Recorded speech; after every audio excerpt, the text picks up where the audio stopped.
Hey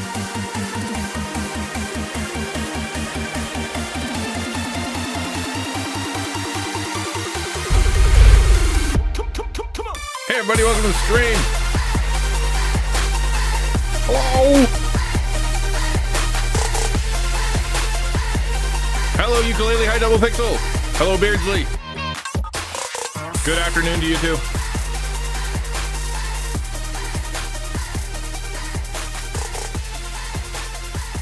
What are you washing? Boy, I probably came in really loud for you guys. I'm sorry. Did everybody have to turn down? Normally I have the music up to where I come in so that you guys have a balance to start with, and I forgot to turn it up today. So sorry if I blew out your speakers when I said hello.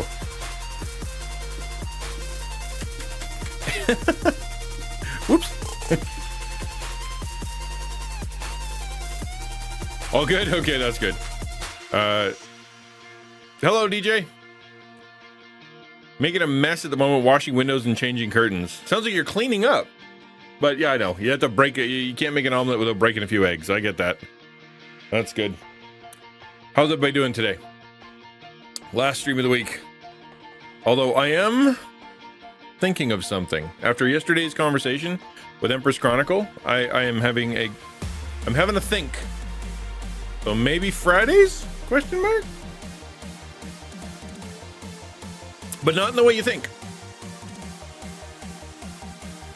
Like, I'm thinking that maybe on Fridays, what if we do it on Discord?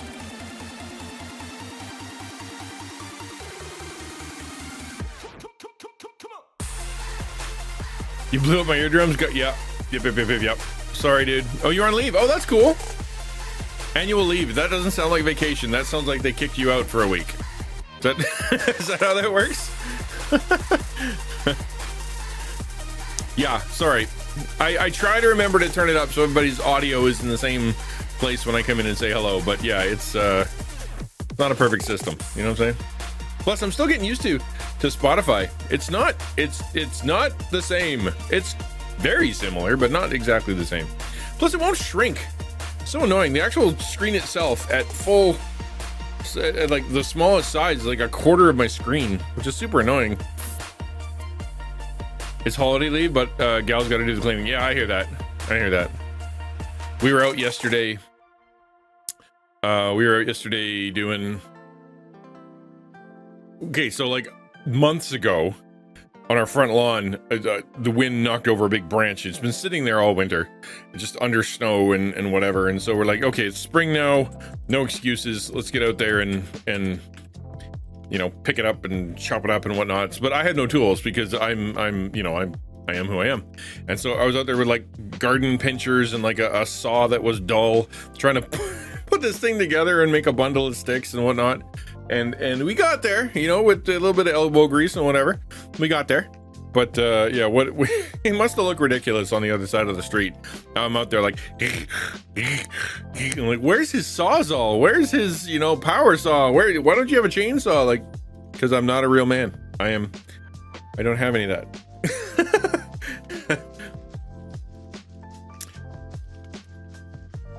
Better after a pot of coffee. Had a rough go yesterday due to some things. I hear that. Yep, I got some things too. I hope your things are abating for the day. We got things. I don't want to get into it. Had a good chat today with a couple pastors though. That was fun. Well, not fun. It was nice. It was good because on every other Thursday, Dapper Pastor and Polygon and I sit down and just chat, and it's nice. There's no expectations in the, you know, like there's nothing. It's just nice. Hey, Jim Bam. Good to see you. Oh, I could have done that for you. Got a big saw. Looks like a giant penknife. There, see, well, yeah, everybody in the neighborhood has one, but I don't do gardening, and I don't really do outside stuff. Like I don't like camping. We camped lots, you know, because of the kids and because of my wife, that she likes camping. But yeah, I'm not an outdoor guy. Shocking, right? I know. Gamer says he doesn't like going outside. A streamer, I shouldn't even call myself a gamer. A streamer says he doesn't like going outside. What? Glad you're here too. We're gonna today on the stream, what we're gonna do is we're gonna just start with a Devo. Gonna get into Gideon a little bit again. Been enjoying the study of Gideon. I hope you have too. Yesterday was kind of neat to have. I never know where they're gonna go, right? I never know what's gonna happen at any given time with the devotional, and to be able to just kind of share my story a little bit and share what's going on, and have some folks go like, this is, I had multiple people being like, this, this spoke to me, so I'm glad. It made me happy. Yes, it looks great on a screensaver, Jim Bim. Yeah, I don't go outside enough either. I don't like bugs, and I don't like dirt, and that's all that's outside. So I should go out more too. My doctor said, go get some fresh air, go for a walk. The treadmill's one thing, but being outside, going for an actual walk, better for you kind of thing. So yeah, okay. I guess it'll keep me alive. Whatever. The Great Long Book of Philemon, did you? How many weeks did it take, Dragon? I bet it took 6. Because any church that goes through any book takes forever to do that.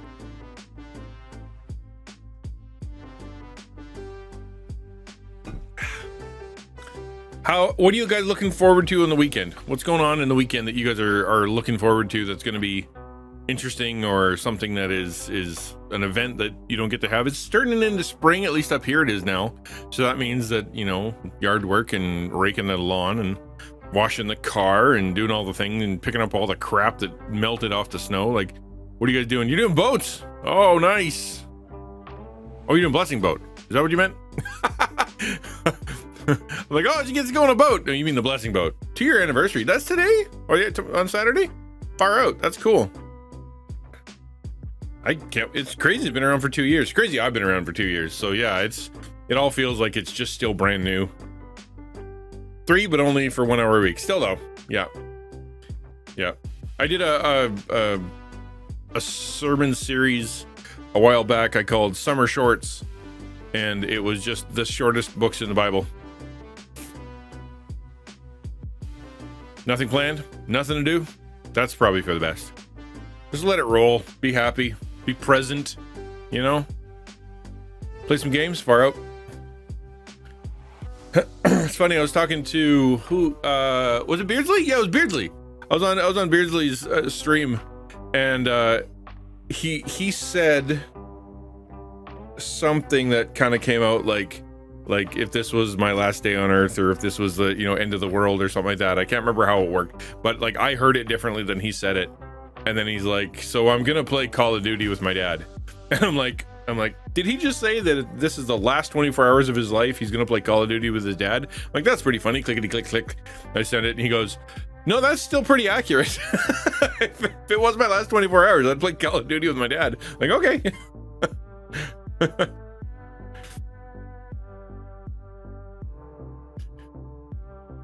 If I get bored, if I still have to sit for more than an hour or so, nothing to do. You get really? Yeah. I don't know. I'm pretty content. Like, it's different, right? Like, if you're just kind of living in crisis all the time, then the problem with having an hour to yourself is you just sit there and wonder what's going to happen next, and when all the fertilizer is going to hit the ventilator and things are going to go crazy. And so quiet and time where there's nothing happening can get a bit paranoid. So if you can get out to somewhere where nothing can get you and be able to just do nothing, it can be quite a relief.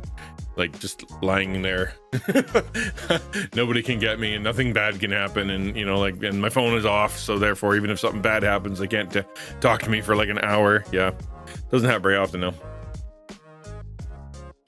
If you only have 24 hours left, you probably aren't going to fix anything. Might as well love on those who you can love on, even if it's in the form of playing what they play with them. Yeah, exactly, right? Yeah. How many people, like, honestly, legit, how many people would spend that day doing paperwork? Right? Just 24 hours. Okay, I'm going to go do paperwork. And they'd get everything ready because they just want to do a favor for their family to be able to do all the paperwork, and then they keel over in the middle of it. Like, I bet there's more than a fair few. Fertilizer's going to hit the ventilator? Yes, that's yeah. That's how we say that. Where I'm from. Yeah. I'm going to switch over to the Devo screen. It's quieter and more serene.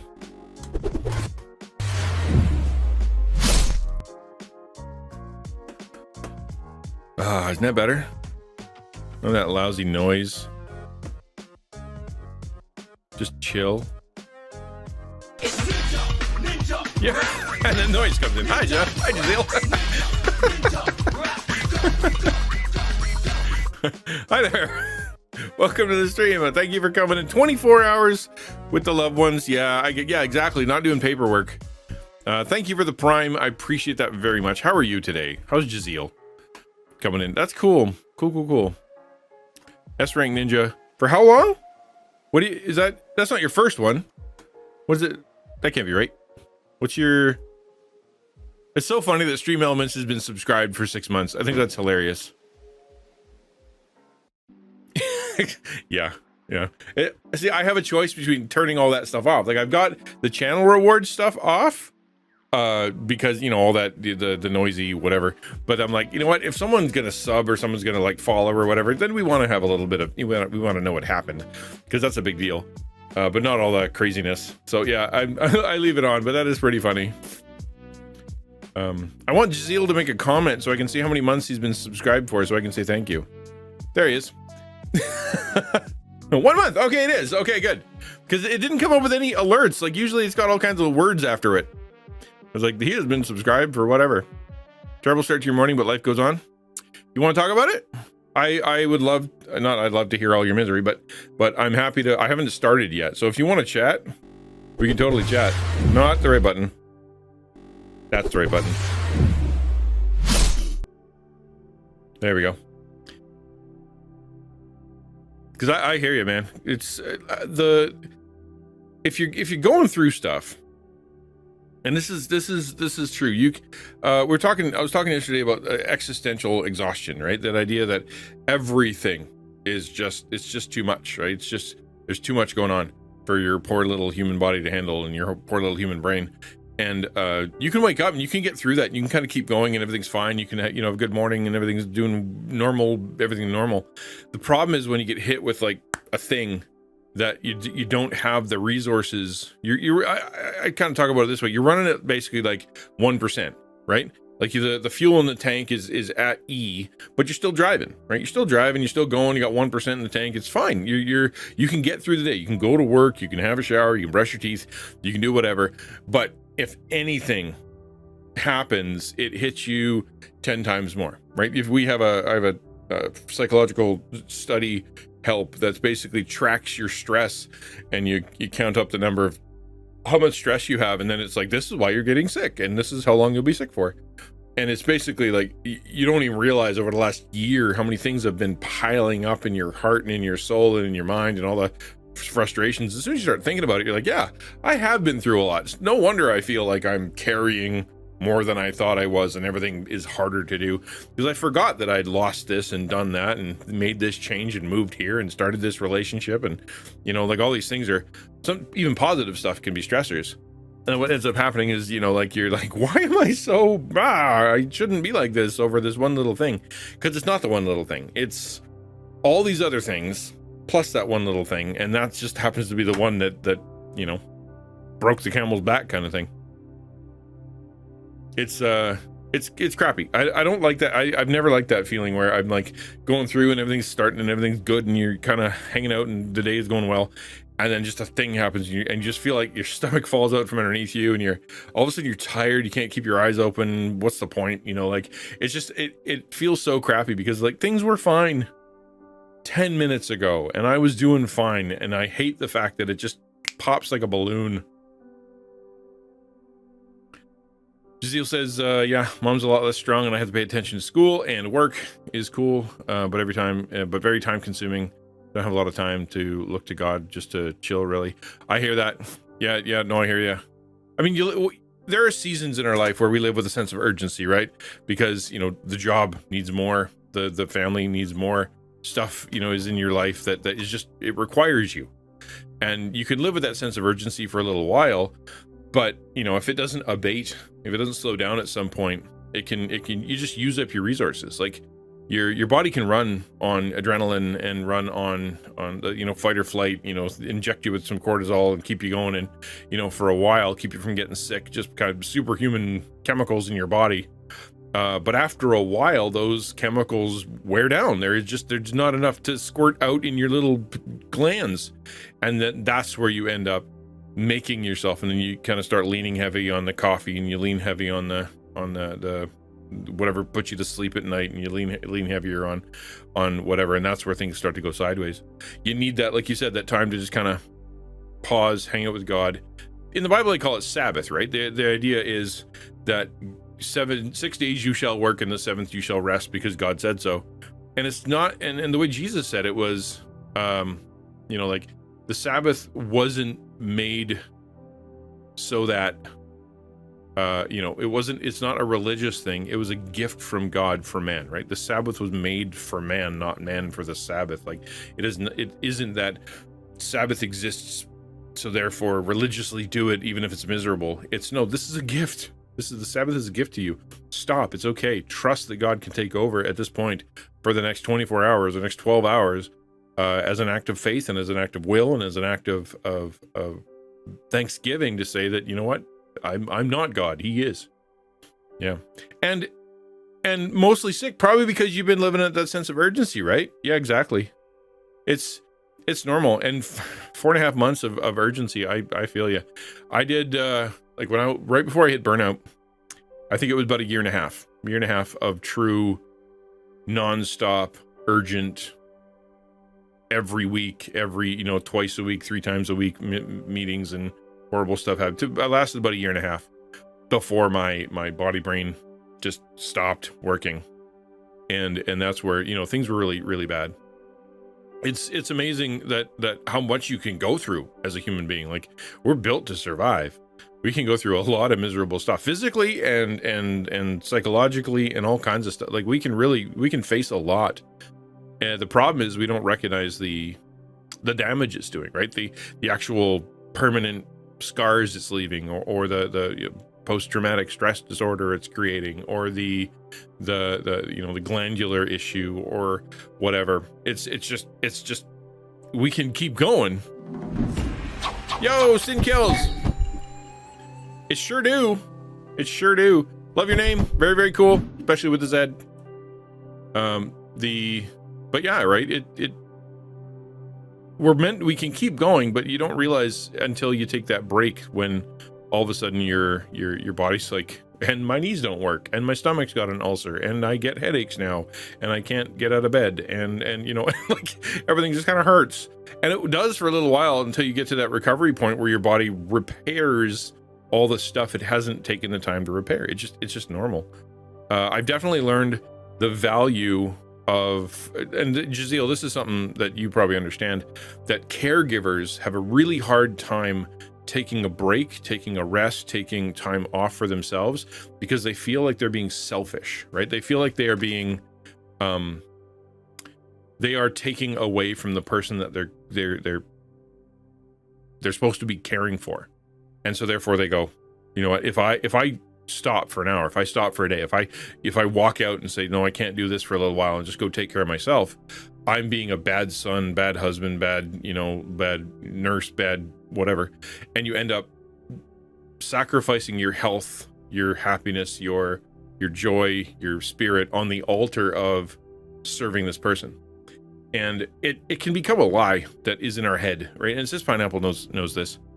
And so does Dragon, and so does, like a lot of people in chat, that it can become a lie. Like you tell yourself, and it becomes an excuse to not do the thing that you're supposed to be doing, which is take a break, take a stop, take a walk. It's okay.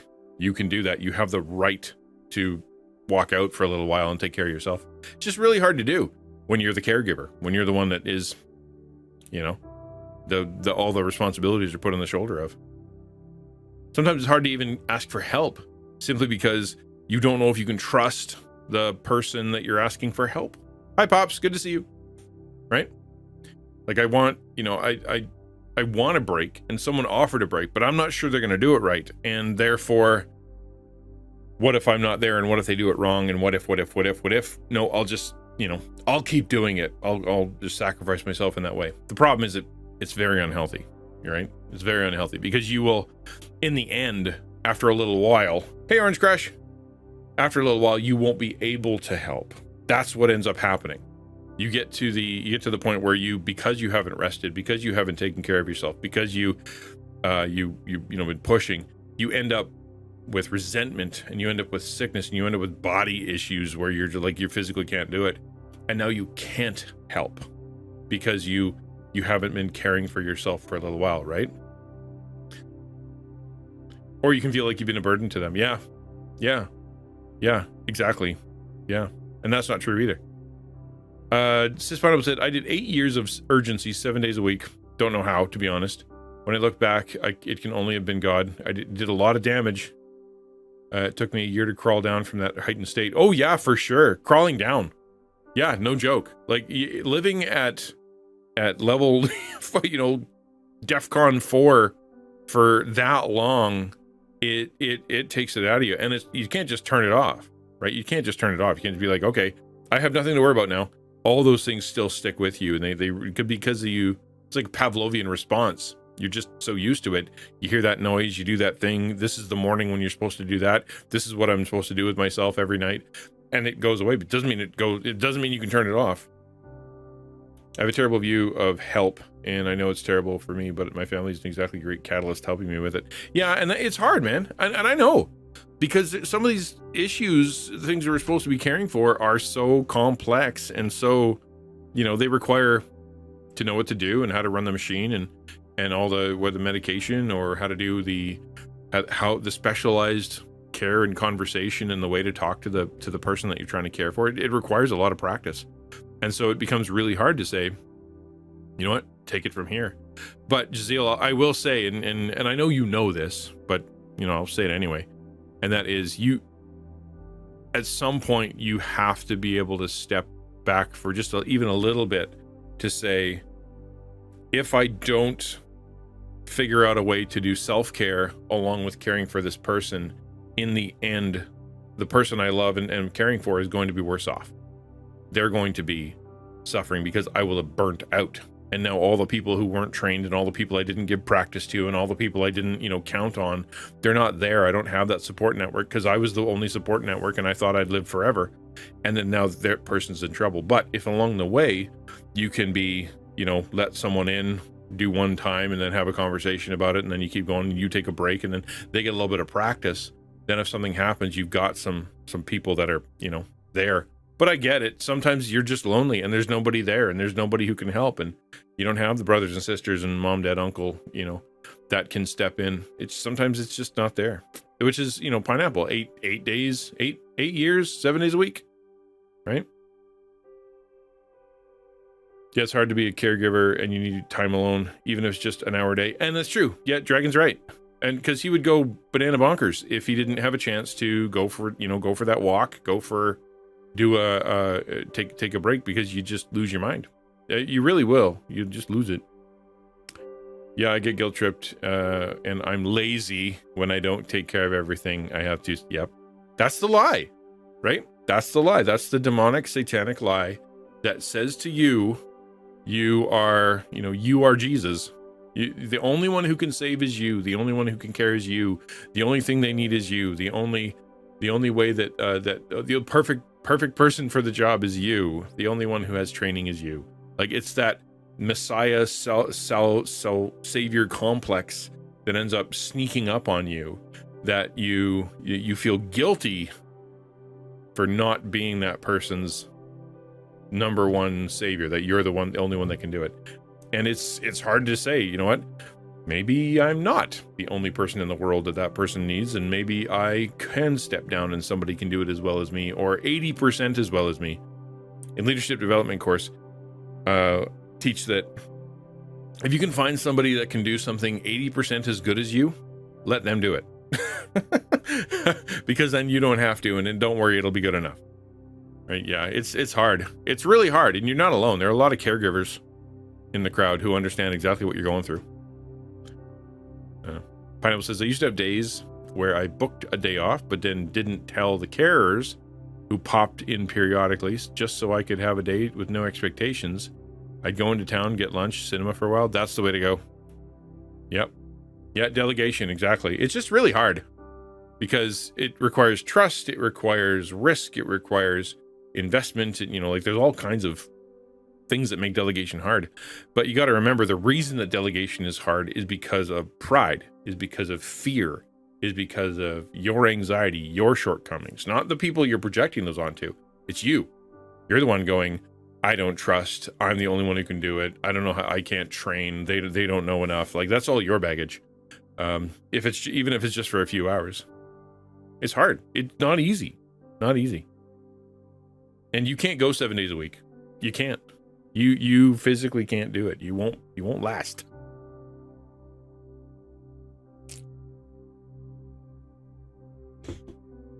But you know what? I'm not giving you a guilt trip. Zeel, don't hear that at all. It is awesome what you're doing, and you are very kind to do it, and you're an exception. Because what most people in the world do today is they take the people that are the most difficult or the ones who are needed, and they go shove them somewhere they don't have to see them. They go live in a home. They go, they leave them behind. Take care of yourself. They take off and they give it to one of the family members and never talk to them again. Or in Canada, they just encourage them to kill themselves so they won't be a problem, right? That's what we do now with our old and our sick, is we just say, why don't you kill yourself so you're not a problem anymore? It's so for you to actually take care, that's an exception. It shows a person of good character. It's a good thing. The other thing we need to do sometimes is evaluation of what actually needs to be done versus we have just always done. I don't separate the whites. Oh yeah, okay, there you go. Yeah, like as you grow, the evaluation of what I do and the system I do it with and how hard it is. Like, for example, meal planning. That's a great example of, like, the only way to do this is if I have to do this and I have to do that and it takes 5 hours a day because that's just how I know how to do it. Like, sit down and kind of go, is that the right way? Is there an easier way? Is there a way that I could do this with more efficiency to save myself a couple hours a week? It really does help. But sometimes you're just because you're in that urgency, you don't take the time to stop. Right? You don't just kind of stop and go, am I doing this properly? Is this the best way I can do it? Because you just got to get it done. Hard to do, right? Especially if you're in a financial constraint where it's like, yeah, if I had a mix master, or if I had a skillet, or if I had, whatever, then I could get this done quicker, but I don't have that and I don't have the money, right? That's where you can go ask for help. Like, legit, go to your church, go to your friends, go to your family, go to your online community and be like, if I had a mix master, I would save 6 hours a week. If I had an ironing board, or if I had whatever, I would save this many hours a week. And your community can help. Lean on the community. Between work and home, I did 15-hour days for a year. Oof. Got completely burnt out, decided to go part-time working 3 days a week, worried a lot about finances, but it had to be done. Or what's the alternative? You just stay sick and then get hurt. Yeah, exactly. Giselle says, honestly, I don't know most of the baggage I carry because I haven't had the effective mental health care since early senior high in high school. That's true too, right? To be able to have somebody that you can trust and like unload on, just so you can sit there and talk it through. I'd say this all the time, Giselle. This is my number one thing that I wish everybody would do, and that is that they would find somebody, friend, pastor, elder, mentor,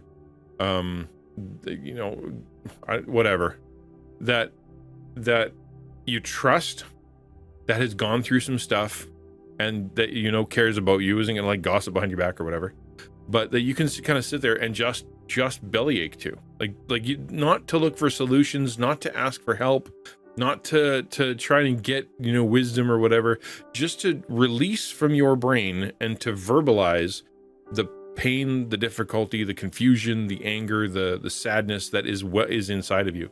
There is there's magic that happens when you can finally take all that mess that's in your head, organize it into a thought, and then lay it before somebody.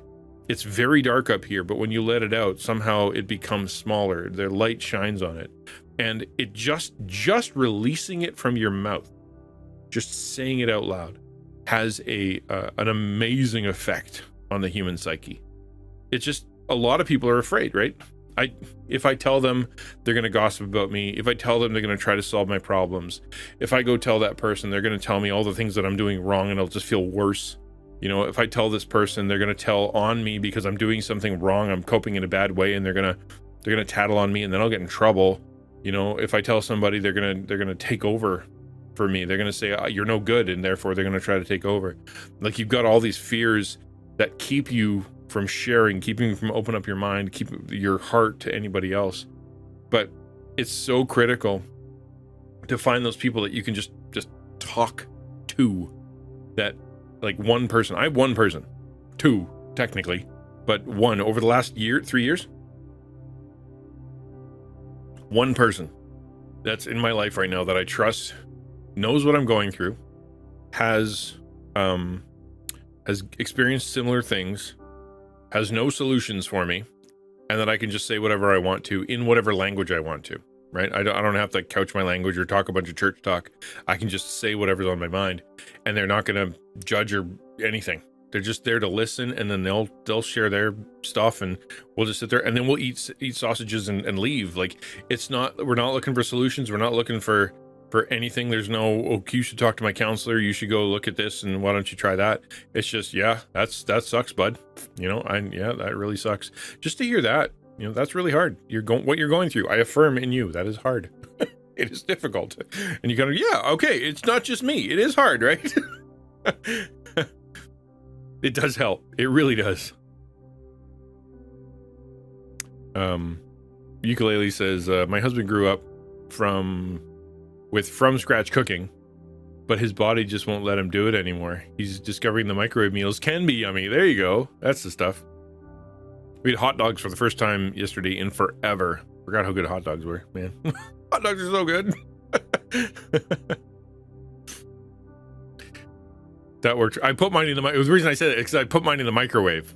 I microwaved a hot dog, which is, you know, like the worst way to make a hot dog, and it was fine. It wasn't terrible.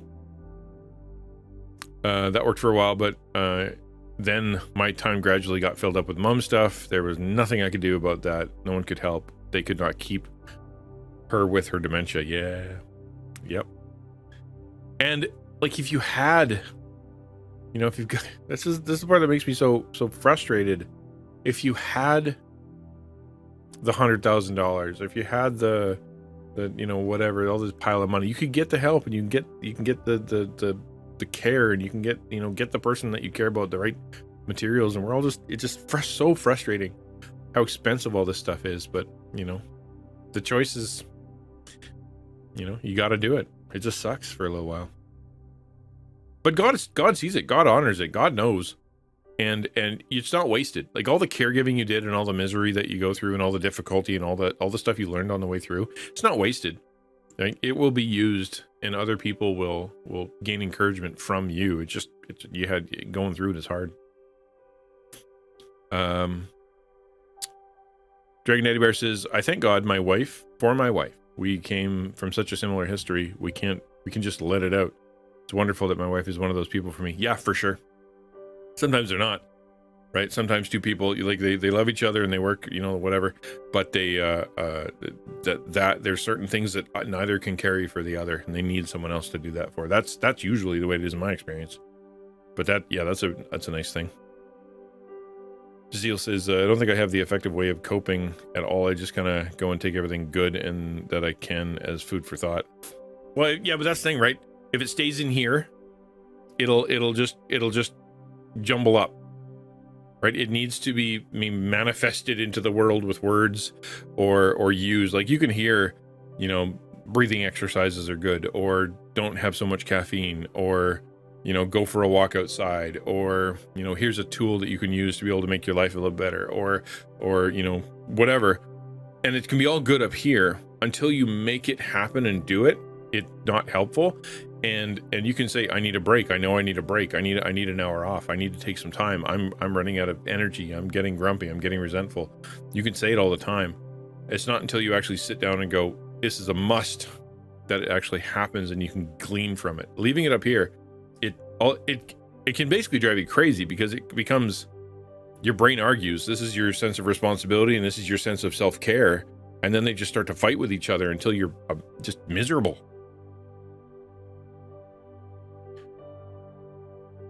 Orange Crush is, and sometimes that makes them feel better because they're like, dang, I thought my life was hard. Yeah.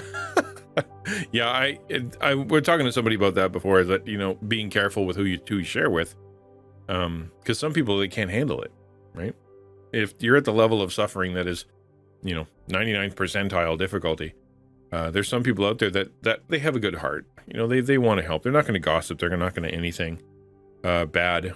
But the problem is they just don't have the capacity to process that level of difficulty and suffering, and it breaks them. And I know I made that mistake a few times. You don't know until you say it. But, you know, I made that mistake a few times where I shared some of the stuff going on in my life, and it was so hard that my secondhand suffering caused them such pain that they ended up having to not talk to me anymore because they couldn't handle what I was going through. Right now, I don't think money will help. I just need time to see a Christian healthcare professional, which I've known for at least 3 years. Yeah, I hear that. But I've just been doing my best to take it on the chin and bear with it. It can only go for so long, though, bro. Right? Like, good on you. Kudos for taking it, sucking it up, keeping it going, serving, loving, helping best you can. But I speak from experience. Someone who had burnout twice.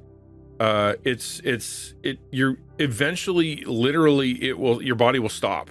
Your body and your brain won't work anymore. I've said before, like, there were times, a couple times in my life where I physically couldn't move and I couldn't get out of bed because my body stopped. It said no more, and I couldn't go to church, and I couldn't do my responsibilities. I was stuck in bed, wrecked. And that means I can't help anybody, right? And so I have a phrase that I've used many times. It's this: either take a Sabbath on purpose, or your body will take one for you, and that one you're not going to like. Okay? Either take a Sabbath on purpose, or your body will take one for you, and that one you're not going to like. So it's not an option to just keep pushing it off. You really do got to figure out how to get it. And finding that Christian healthcare professional that's got the faith and got the ability to talk through all that stuff and understand it from a biblical perspective, that's hard. And it's expensive because many aren't registered. Yeah, that's tough. It really is. You've got my compassion. You really do. And not even all the Christian ones are that great, right? Like, I had 4 in a row that were just not good. Not good advice. DragonDaddyBear, something I love about the Bible, just how often it acknowledged that the evils of the world. Satan has a lot of power on this plane of existence, but this is just a speed bump. God knows he sent Jesus, so the next life is full of joy. Yeah, this present suffering is nothing compared to the glory that is to come. Yeah, exactly. That can be cold comfort when you're in the middle of it, like sitting there in a bowl of lava, and you're like, well, yeah, but later it's going to be so much greater. This doesn't, the lava still hurts. But I know what you mean. Giselle Suspendo says, write about a few things that you can do instead of time scale to do them. It might be once a week, phone call with a friend, coffee with a family member, asking for prayer, practical things. Writing it down does help, making a plan. Because, part of it is there's a level of urgency when you're when you're caring for someone, that things just happen. But if you could put it on the schedule and be like, at this time, Tuesdays from 12 p.m. or from 2 p.m. to 3 p.m. when she's asleep, or when whatever, I am going to not sit there in front of the Netflix. I'm not going to just go and just suck down some McDonald's quickly so I can keep going. I'm going to call my mom, call my dad, call my pastor, call my friend, set up a meeting, go for a walk, sit in the park, smell a flower, because if I don't, I will be a bad caregiver, right? Eventually I won't be able to do this. So I'm doing this for her sake, so I can do it for my sake, right? Mom died in 2020, and my experiences have changed me, and the experiences have changed me long-term. Some good, some not so good. There are still some things I find hard that I was able to do before. Like, can you give us one example? Something that are hard now, but you were able to do before. And I don't know if you mean caregiver things or before you were a caregiver. and then you went through all this stuff, and now they're hard to do. What? Give us an example. I'm trying. I don't disagree with you. I'm just trying to think of an example, right?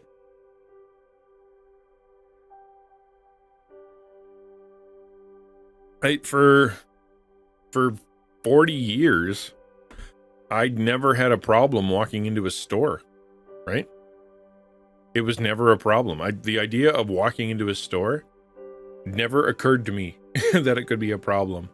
Now, because of what I've been through and some of the difficulties that I've been facing and all the baggage that's in my head, I second guess leaving and walking into a store, because I don't know if that's where I'm going to get triggered, or if I'm going to get, have some kind of panic attack, or if I'm going to, just do something blubber in the middle of the store. Like I'd never thought of it before.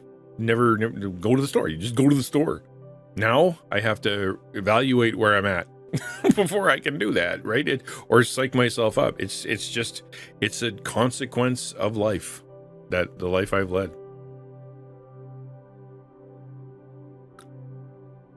Pineapple says, I found it easy to socialize before, face to face. Find it hard now. I have to work at it. Somehow I feel different from everyone else. I guess a second guess going into crowded places. I had not problem before. It's annoying to do with COVID. I had that issue before COVID. Yeah. That's it. I don't know. This is going to be weird to say, but you almost feel infectious. You know what I mean? Like, you almost feel like if I go out and I bump into somebody and they ask me how it's going, and I tell them I'm going to wreck their day, and I don't want to do that, or if I go out there and I'm out in public and I'm having a hard time, you feel like you're like carrying the plague, or you're walking, you're one of the lepers. You're trying to avoid people just so that you don't make them sick with your misery. And there's a bit of a lie in there. Like, there's a lot of lie in that, and saying like you're gonna hurt people if you go outside and you're in pain, because that's just the enemy trying to keep you alone, trying to keep you, so he can feed on you like a vampire. But so you go out there and you can be like, it's not that bad. it's all right. Even like, I've had meltdowns in stores before, and you just continue on. You get the stuff you need and you move on. But yeah, you can really build it up in your head.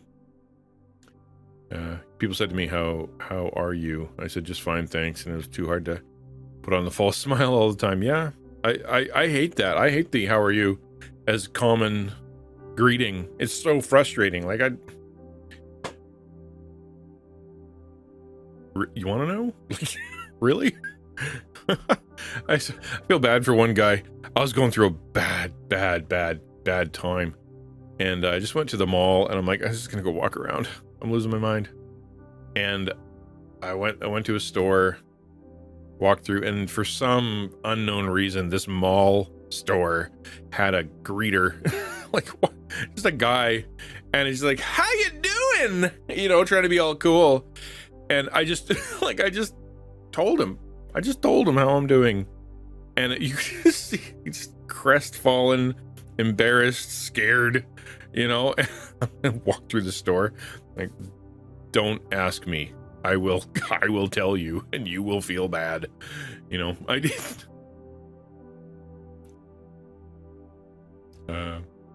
So it was easier not to mix. Yeah. Easier to recover from that. So yes, I do something for. So yes, go. Yeah, Jay, do something for yourself. It's easy to say. It's hard to do.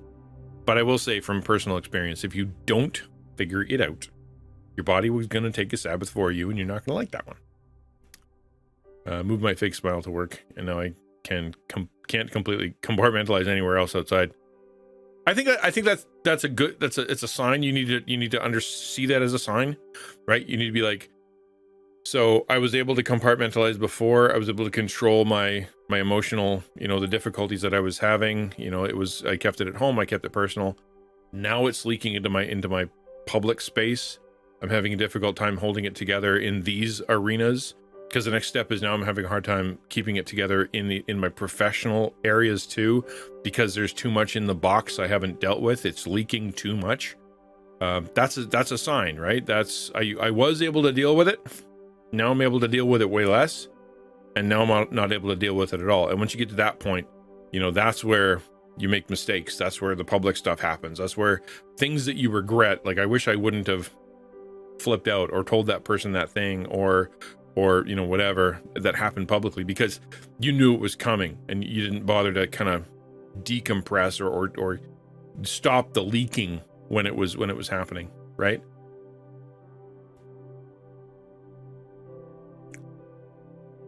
I don't think a quote unquote fake smile is bad all the time. We don't need to be dumping our truth bucket on everybody who asks. Obviously, the 14-year-old cashier at the grocery store doesn't really want to know how I'm doing, right? Obviously, right? And it's okay to smile and not, you know, be okay with that, and just there's a place for it. But it will start leaking out onto people and places that you don't want it to leak out on, and you got to deal with it beforehand. Otherwise, yeah, you're gonna have regrets.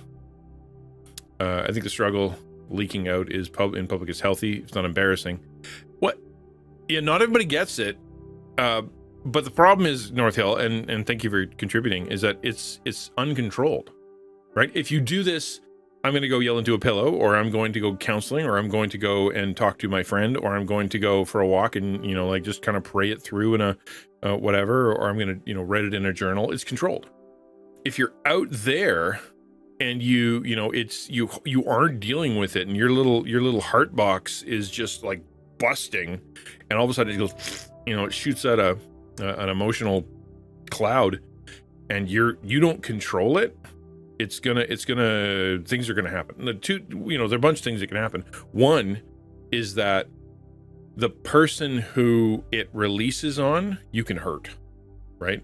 So all the hurt and the pain and the regret and the sadness and fear and the misery and anxiety that you have, that you've been denying and squishing into place, that person triggers it, and you hammer them, right? There's a point you even leave your body. I'm like, why am I reacting like this, and why can't I stop? It's because, you know, that box on the inside has not been dealt with, and that person gets leveled by all the stuff that they don't deserve, but you have built up. And the other side of it is you run out of energy somewhere. You are out. It leaks. You collapse, right? And there are plenty of people out there, and you probably walked past them or seen it or been part of it, where they get somewhere and they can't move anymore, right? They're sitting in the movie theater. They can't get up. They stand outside of their car with their you know, key in the lock, and they can't move. It's just because they're locked up. There's too much. They can't do anymore.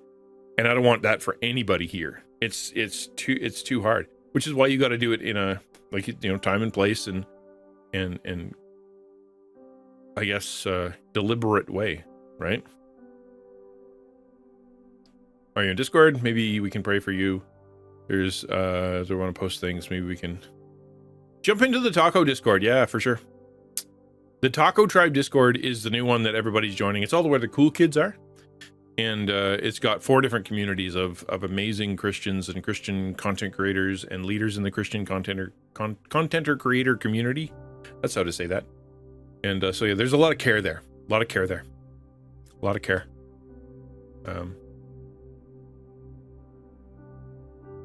We've said before, our culture used to have the wear black when grieving and stuff like that, and it was healthy. We don't do those things anymore. We don't even grieve anymore, ukulele. That's self-denial, pretending everything is okay, entertaining ourselves into oblivion, and then celebrating bad things, right? Like I find it awful that you would, your mom, dad, brother, sister, whatever, someone close to you dies, and you deny the right of anybody in your family to grieve, but instead you say, we're having a celebration of life. There will be no tears.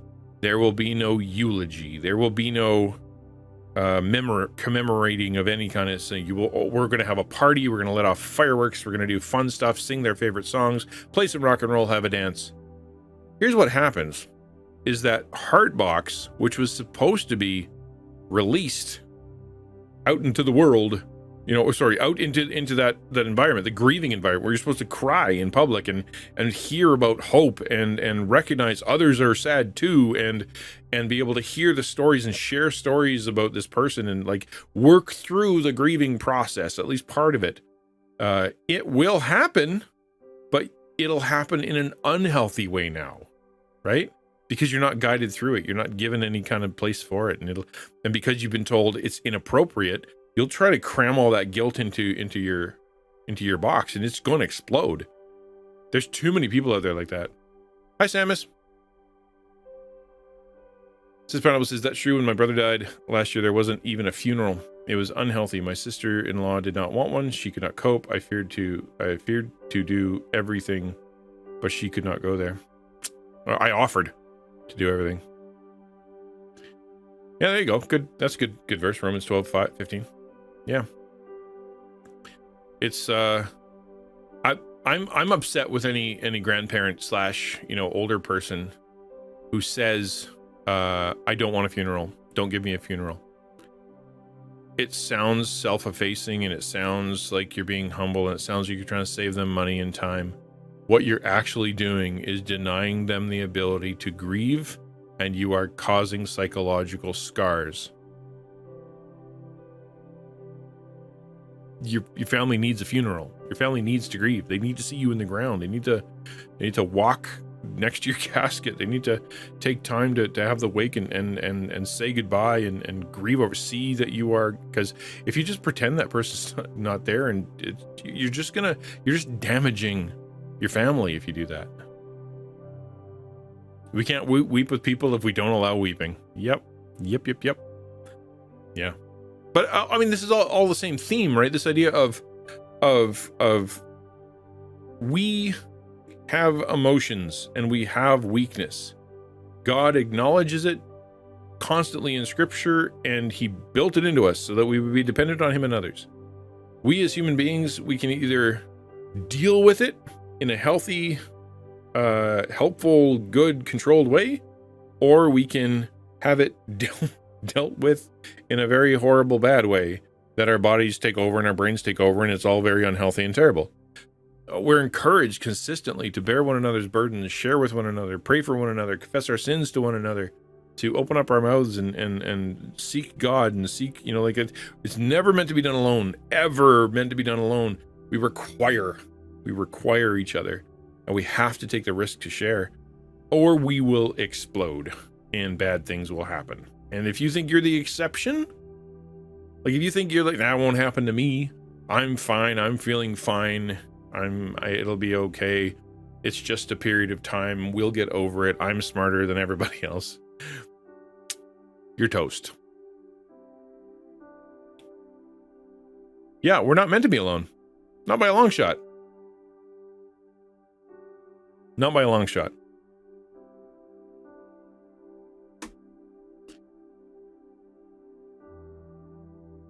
I'm gonna let me pray, and then we'll turn into Devo and see what happens there. God, thank you for your grace and your kindness, for so much love, for giving us the truth, for helping us, if we're Christian, for being the one who gives us the gift of the Holy Spirit to give us self-control, to give us peace, to give us patience. You're immensely gracious to us that you would give us the gift of self-control.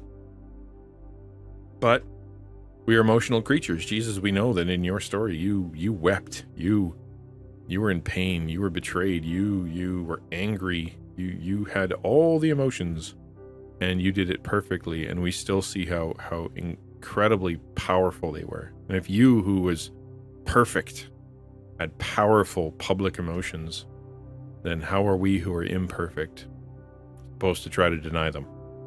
Teach us how we can help each other to bear those burdens, and give us, each one here, the courage to share. Point us to the right person, because there's so much risk out there, but help us to do that, to not be afraid.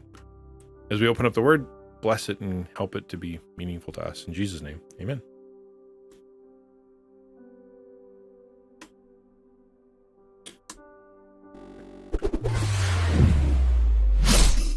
That's annoying. I don't like that noise. Okay, let me try something.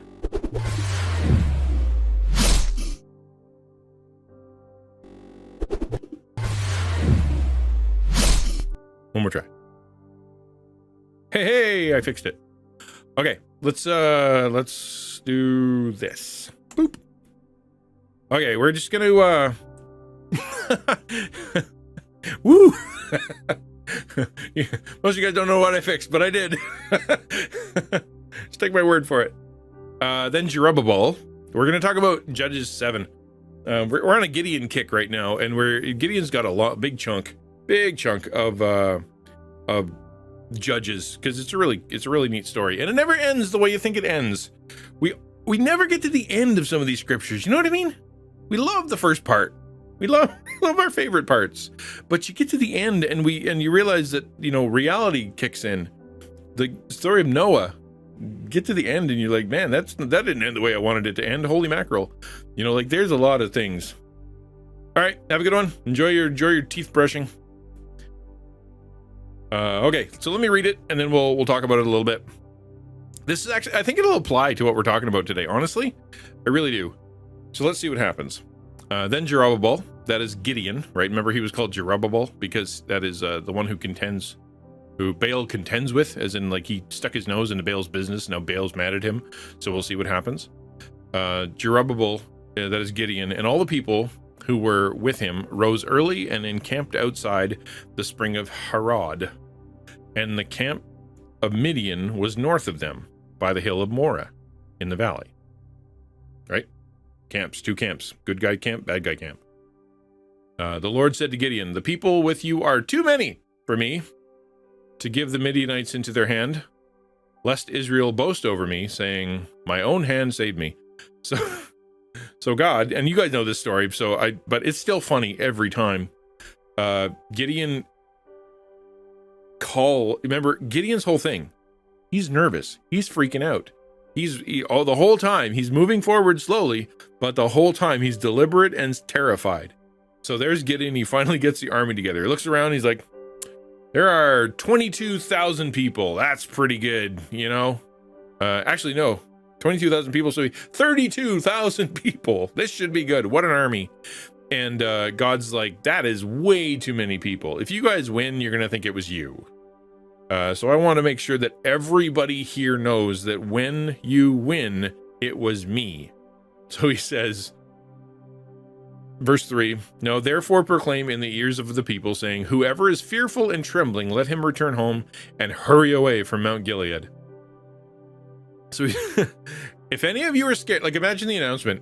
Hello, I have an announcement from God. He says, if any of you are scared to fight the people who have been oppressing us for 8 years, taking everything we have, and have an army in camp just over there, God says you can go home. Feel free. A third of the army gone, and just leaves. Okay, bye. So they take off, and he's got 10,000 people left. And the Lord said to Gideon, the people are still too many. Dang it. Imagine doing your devos. Okay, like, you're doing your devos one day, and you're like, okay, Lord, in order to launch this thing, or in order to do this thing, I need provision.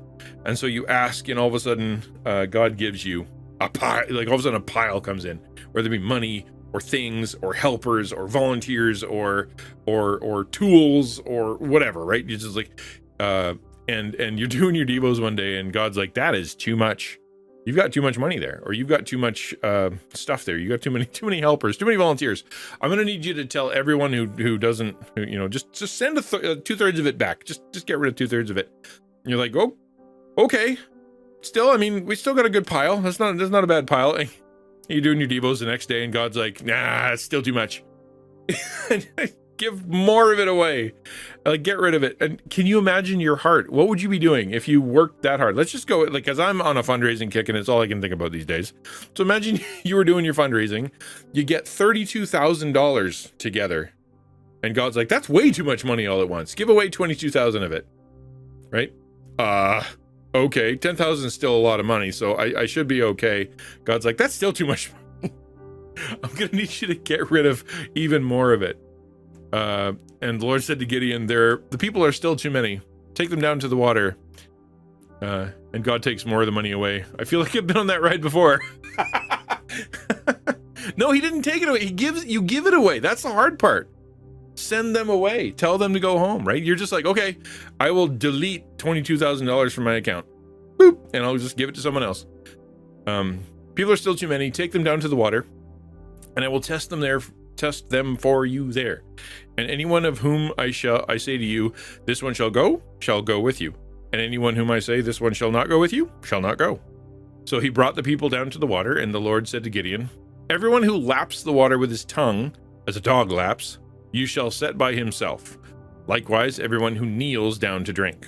Okay, so here's a river, everybody's thirsty, go have a drink. So the ones that stick their face in the water, and the ones who kneel down and they're drinking out of the water, they set those guys aside. Walk down the river and hey, come with me. You come with me. Hey, you come with me. You come with me. And anybody who is scooping it with their hands, right? I think that, yeah, let's keep reading just so I don't get it wrong. And the number of people who lapped, putting their hands to their mouths, was 300 men, but the rest of the people knelt down to drink. So I don't exactly know what the kneel down to drink is, but anyway, so pulls out and there's only 300 left.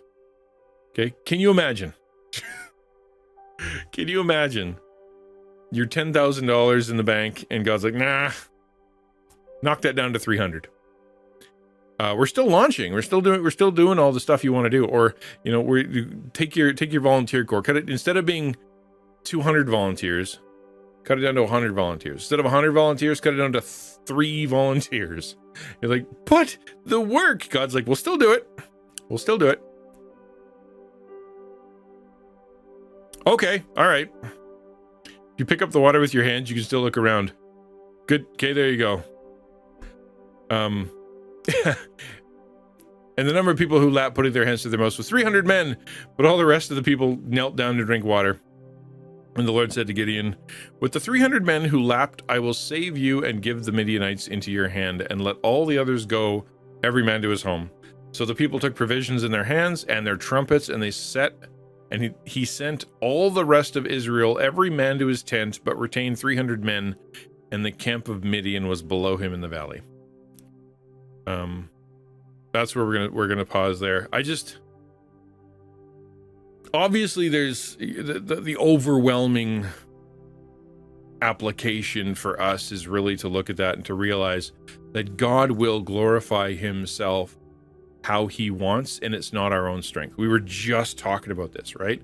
That when we think we're strong enough and we think we're the ones who can carry it, we think we're the ones who can do all the caregiving and take care of all the money and take care of all the food and take care of all of everything, we put it all on our shoulders, we are taking the glory out of God's hand, because our savior complex is going, you know what, it's us.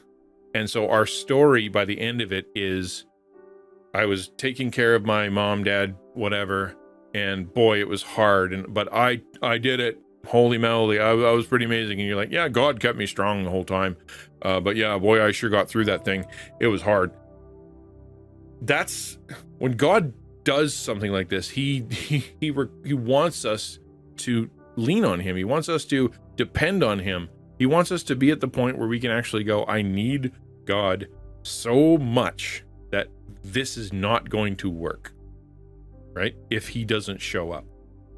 Whether you're launching a ministry or going to school or you are doing anything, you're taking care of people. If you're in lack, you don't have enough, or you're worried that it's not going to work out. This story is saying God chooses to glorify himself through those who trust him in the midst of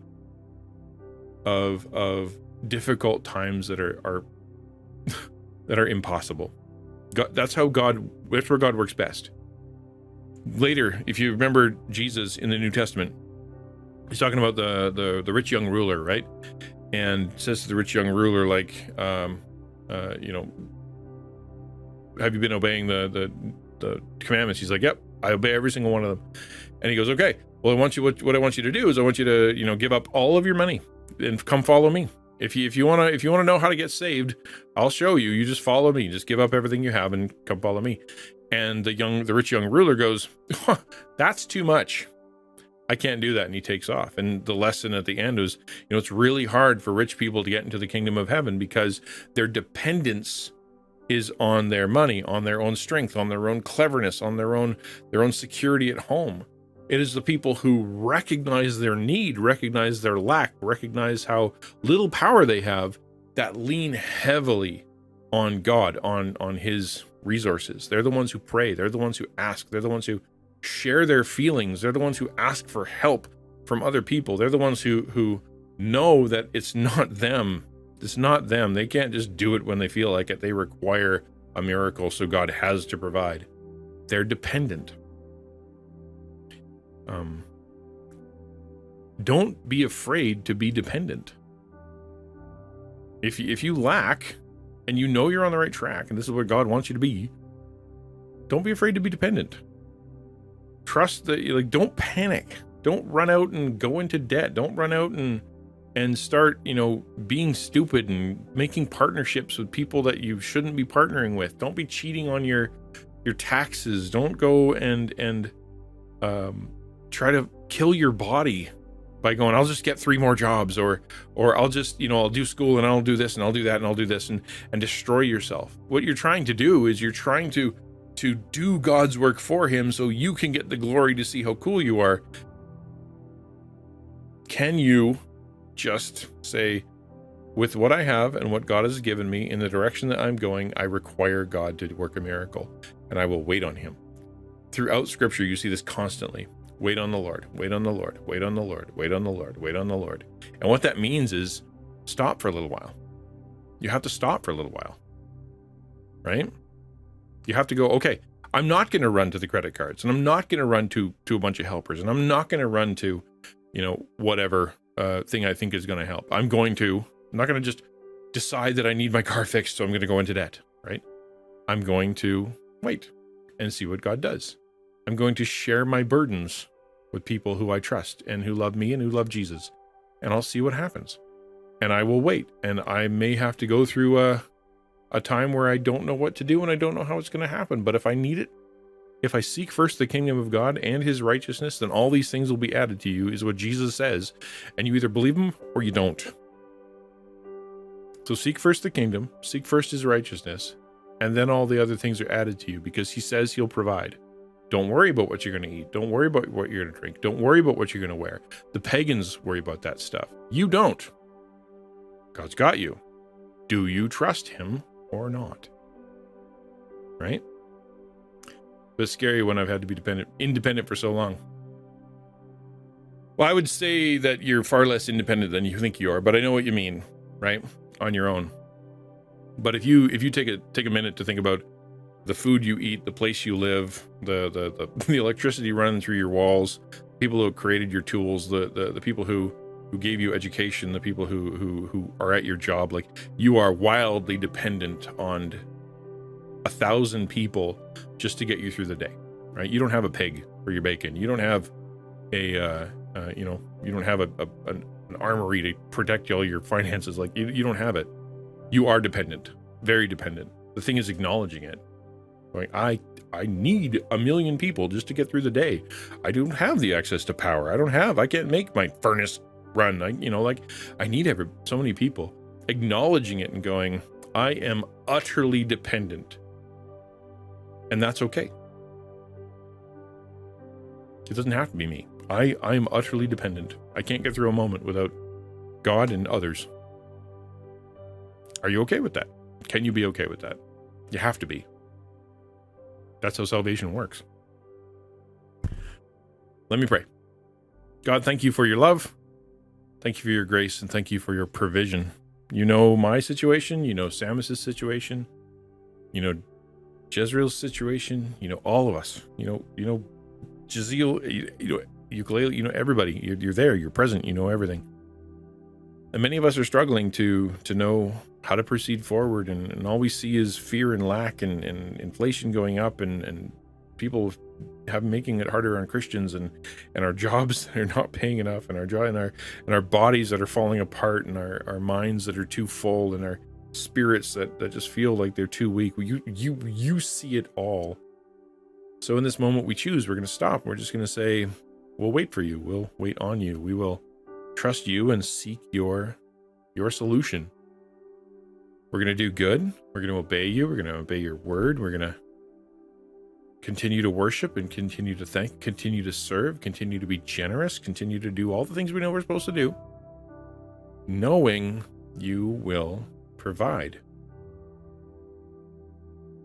In Jesus' name, amen.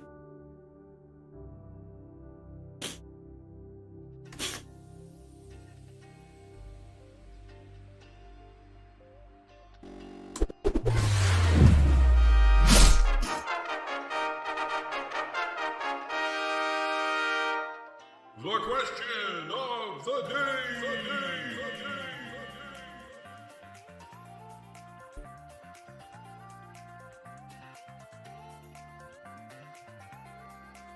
I'm going to sit down.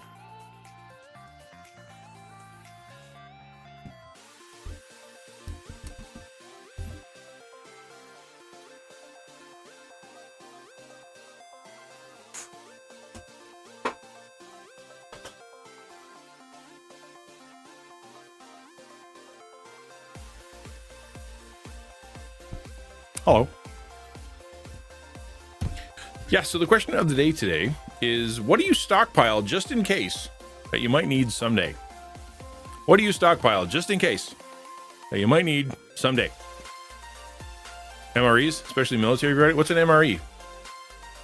Military rifle exams. Massive rectal emergencies. What's an MRE? Chocolate biscuits.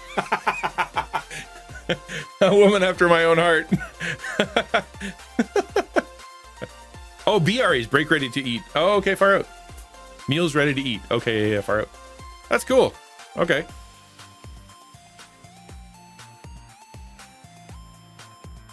I just did that. Actually, it's funny. We had someone in the community that saw what I was having for lunch and was like, we can't have that. And so they sent me some gift certificates. We have a place in Canada, Canada, I can say Canada because it's across Canada, called M&M Meat Shops is what it was called. Now they just call it M&M. And they've perfected the art of microwave food. You can get microwave pasta, microwave French fries, you can get microwave like Chinese food, you can get microwave meat like it, and it's really good. And so we went and we stockpiled a bunch of emergency foods, because what'll happen is, crisis and whatever, and then all of a sudden there's no dinner, and then people are like eating garbage. And so I'm like, if we keep eating garbage, we're all gonna die. So let's go get some of these emergency foods and we'll slot them into the freezer, so that if the fertilizer hits the ventilator, we can all just go grab one of those, or whoever's home can grab one of those. Yeah. TPPT pet food. Toilet paper, PT.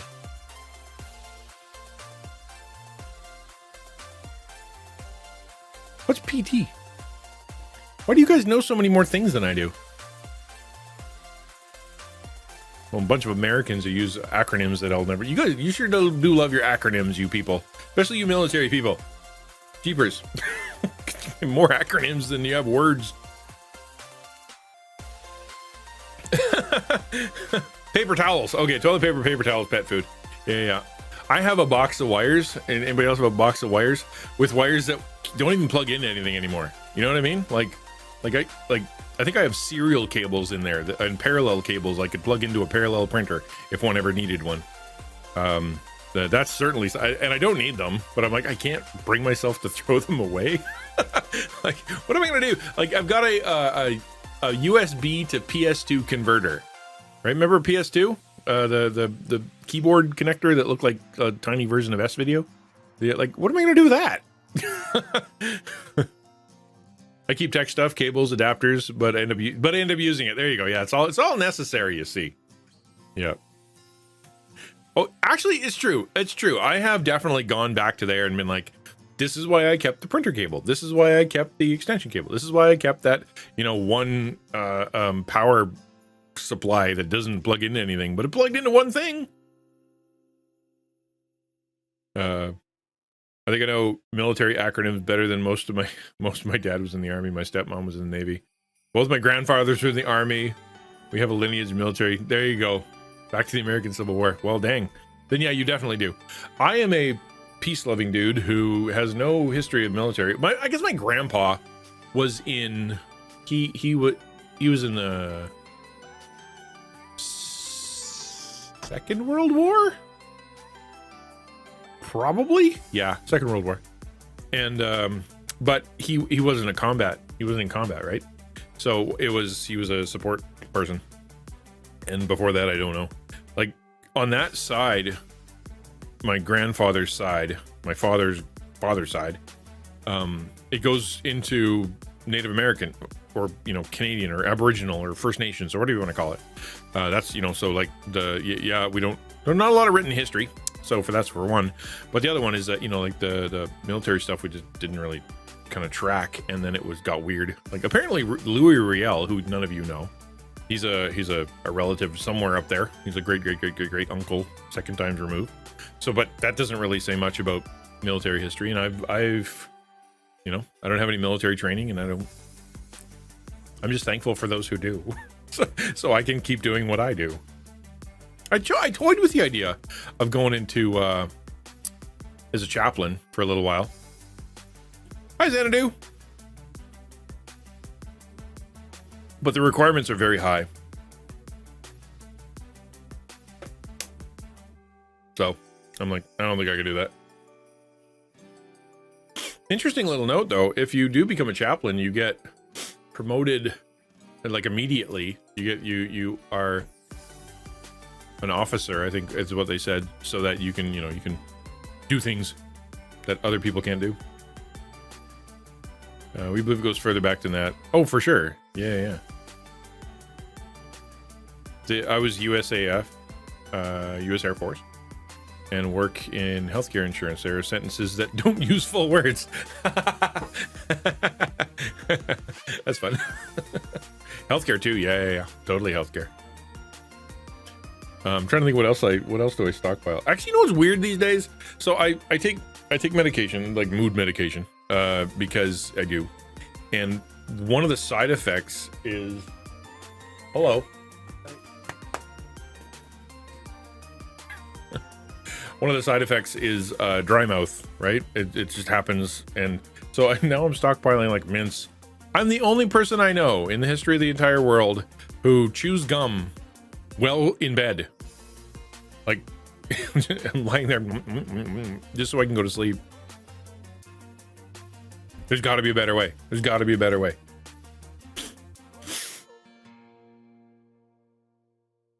I always have a tin of WD-40 as well as spray lubricant oil for unrusting stuff and making things work. WD-40 for sure. I mean, that stuff is that's almost right next to water, shelter, food.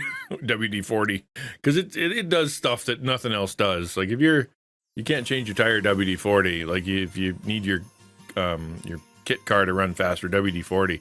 You want to. There's another thing you can do with it. You can kill spiders, something like that. It's like the chemical itself does things that you can like. There's a lot of things you can do with WD-40.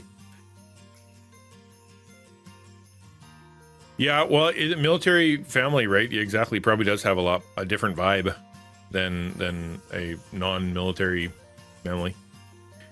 Says probably, yeah, I finished washing the windows and hanging the curtains. Now I'm pooped. Oh, well, just sit back, relax, and we're gonna jump into Genshin today again because I want to do the Archon quest and keep the story going. I'm stuck, I tell you.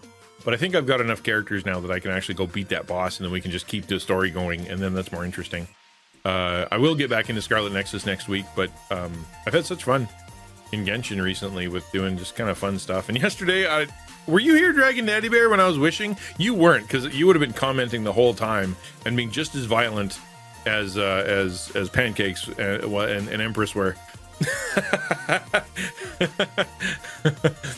Stop now. No. And it worked. So there, I got 3 characters yesterday. 2 of them are 5-star.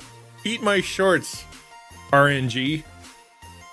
Best line of the entire day was from Jones, who said, we don't believe in RNG, we believe in RNGesus. And like the next thing I got was 5-star Dea, last wish of the day. Dea and Nahida. So it was a pretty boss wishing day, shall we say. Although I still got crap weapons. Like all my weapons are garbage. So what are you gonna do? You guys won't let me wish on the weapon banner. So what am I supposed to do? Do family photo albums count as a stockpile? Apparently designated keeper because someday we'll want to look at them. Dude, okay, so I was a scrapbooker for a couple years. I love scrapbooking. I watched all of what's that Miley Cyrus show? Hannah Montana. I watched the entire series of Hannah Montana while scrapbooking at home by myself. Just I liked it. I liked cutting and I liked the organizing and gluing and stuff. It was fun. And so but we have these scrapbooks now that are just like in a pile that no one will ever look at. And it's just, it was a lot of work for nobody to ever look at. And now we're actually in worse position because we have a ton of, yeah, DragonDaddy. Yeah, let's do that, okay? Yeah, that sounds fun. You can't, I gotta kick you out for the Archon quest, but we can do some dailies, for sure. But now I got all these digital pictures that I don't do anything with, right? I'm like, most of my daughter's youth is digital. It could be gone, like just gone. Although that being said, it's not like we've taken pictures in the last 4 years. Like of what? Each other is sitting in our room. Like, what's to take a picture of? You can only take so many pictures of us sitting on the couch and then the birthday cake. Like that's it. That's all we've got. Once I realized nobody looked at them, it sucked the fun out of it. Yeah, totally. They have digital ones. I don't know if you've ever seen the ones online where you can build like just like a scrapbook and then they'll send you the page. It won't be 3-dimensional. It'll be 2D printed, but it looks like a scrapbook. It could be a little easier. Nadia's one of the best characters in the game. I think I figured that out yesterday because I did something accidentally where I went Nadia and I think Rosaria and then I think Amber or Jinling, the cook, and it just went and everybody died. And I'm like, oh wow, that was cool. Hello, River. How are you doing? You like looking at photograph albums? I don't know. I'm not a nostalgic person. I've never been a nostalgic person. Probably because when I was growing up, I moved a lot. Like we moved around a lot growing up. And so therefore I didn't really settle anywhere. Just got used to moving. And then when I moved off to like in high school, it was crappy. I didn't like high school at all. Miserable bullying. So I don't want to remember that. So my whole youth is basically just like bullying until I left town. And so I don't even have a yearbook, so I don't care. And then I went into college, right? And then it was, whatever. And I'm like, I don't have any memories of that. I don't really care. And so I'm not a nostalgic person, so I don't get wistful. Maybe it'll happen, when I turn 65 or the kids start leaving home or whatever. But right now, I just don't feel it.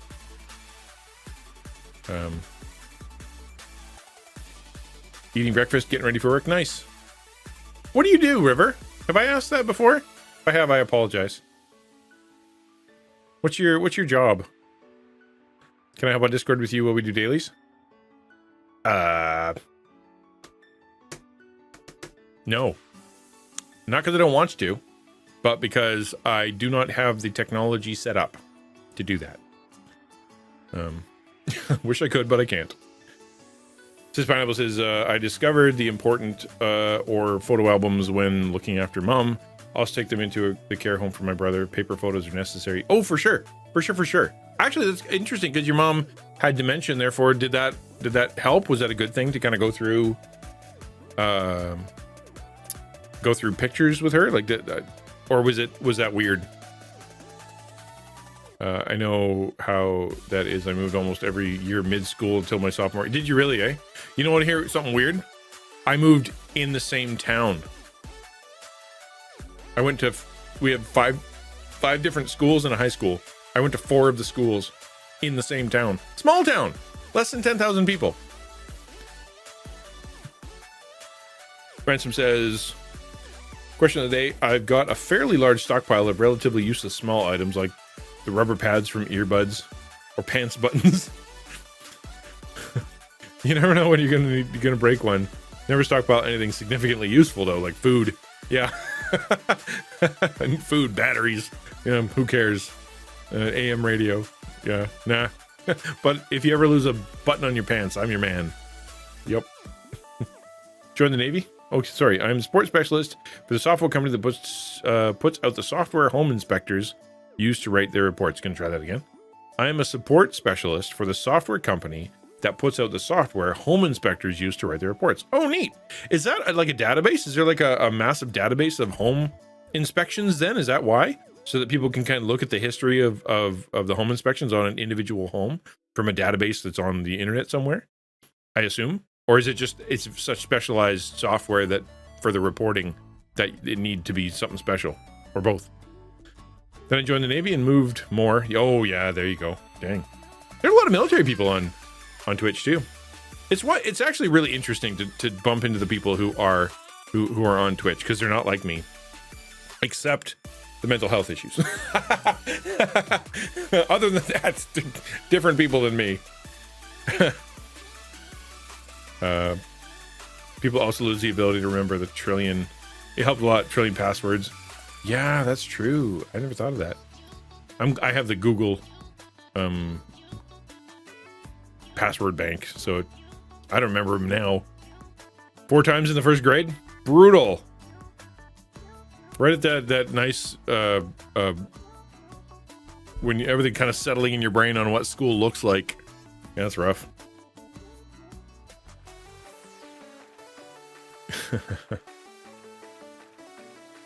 Remember, no, this is individual specialized software. MREs are really... oh, are they really? Yeah, that's weird. That's cool. I mean, it's cool that you have the individualized software, but it'd be really neat if it was like... I don't know if you have it in the States. We have something called...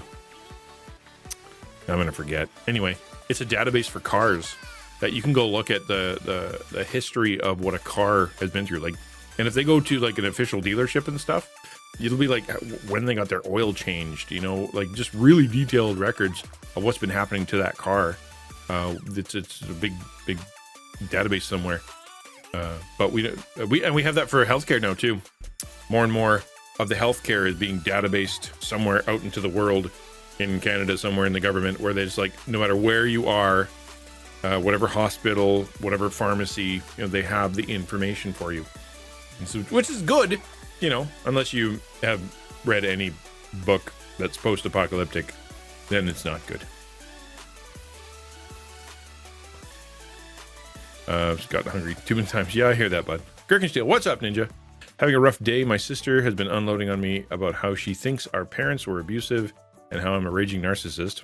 I have been to therapy for the last 2 years and went through the process of see if I was a narcissist, and newsflash, I'm not. You're being so offensive and doesn't even care. That's no, are you guys close? Like, does she live in the same town as you? And does she claim to be a Christian? Carmax, there you go. Yeah, I think that might be it. Maybe Carfax, I think we call it here. Because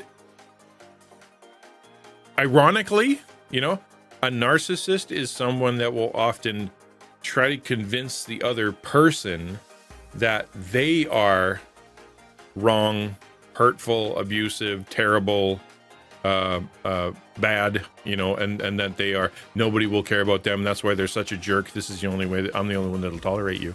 That's actually a narcissistic tendency. It's house sitting for parents. And oh yeah, you said that, right? The changing the old diapers. That's rough. She's a Christian, but like not. She's finding her way with Christ and saying she's a Christian again. Okay. I mean,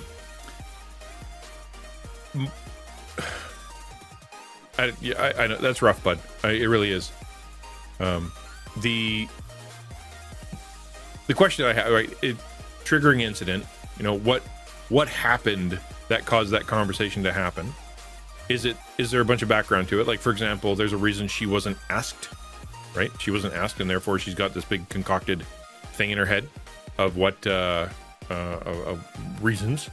And then I guess the other one is the conversation when you were in it and you were part of it. Was it irrational? Did it sound irrational? Because okay, BPD, yep.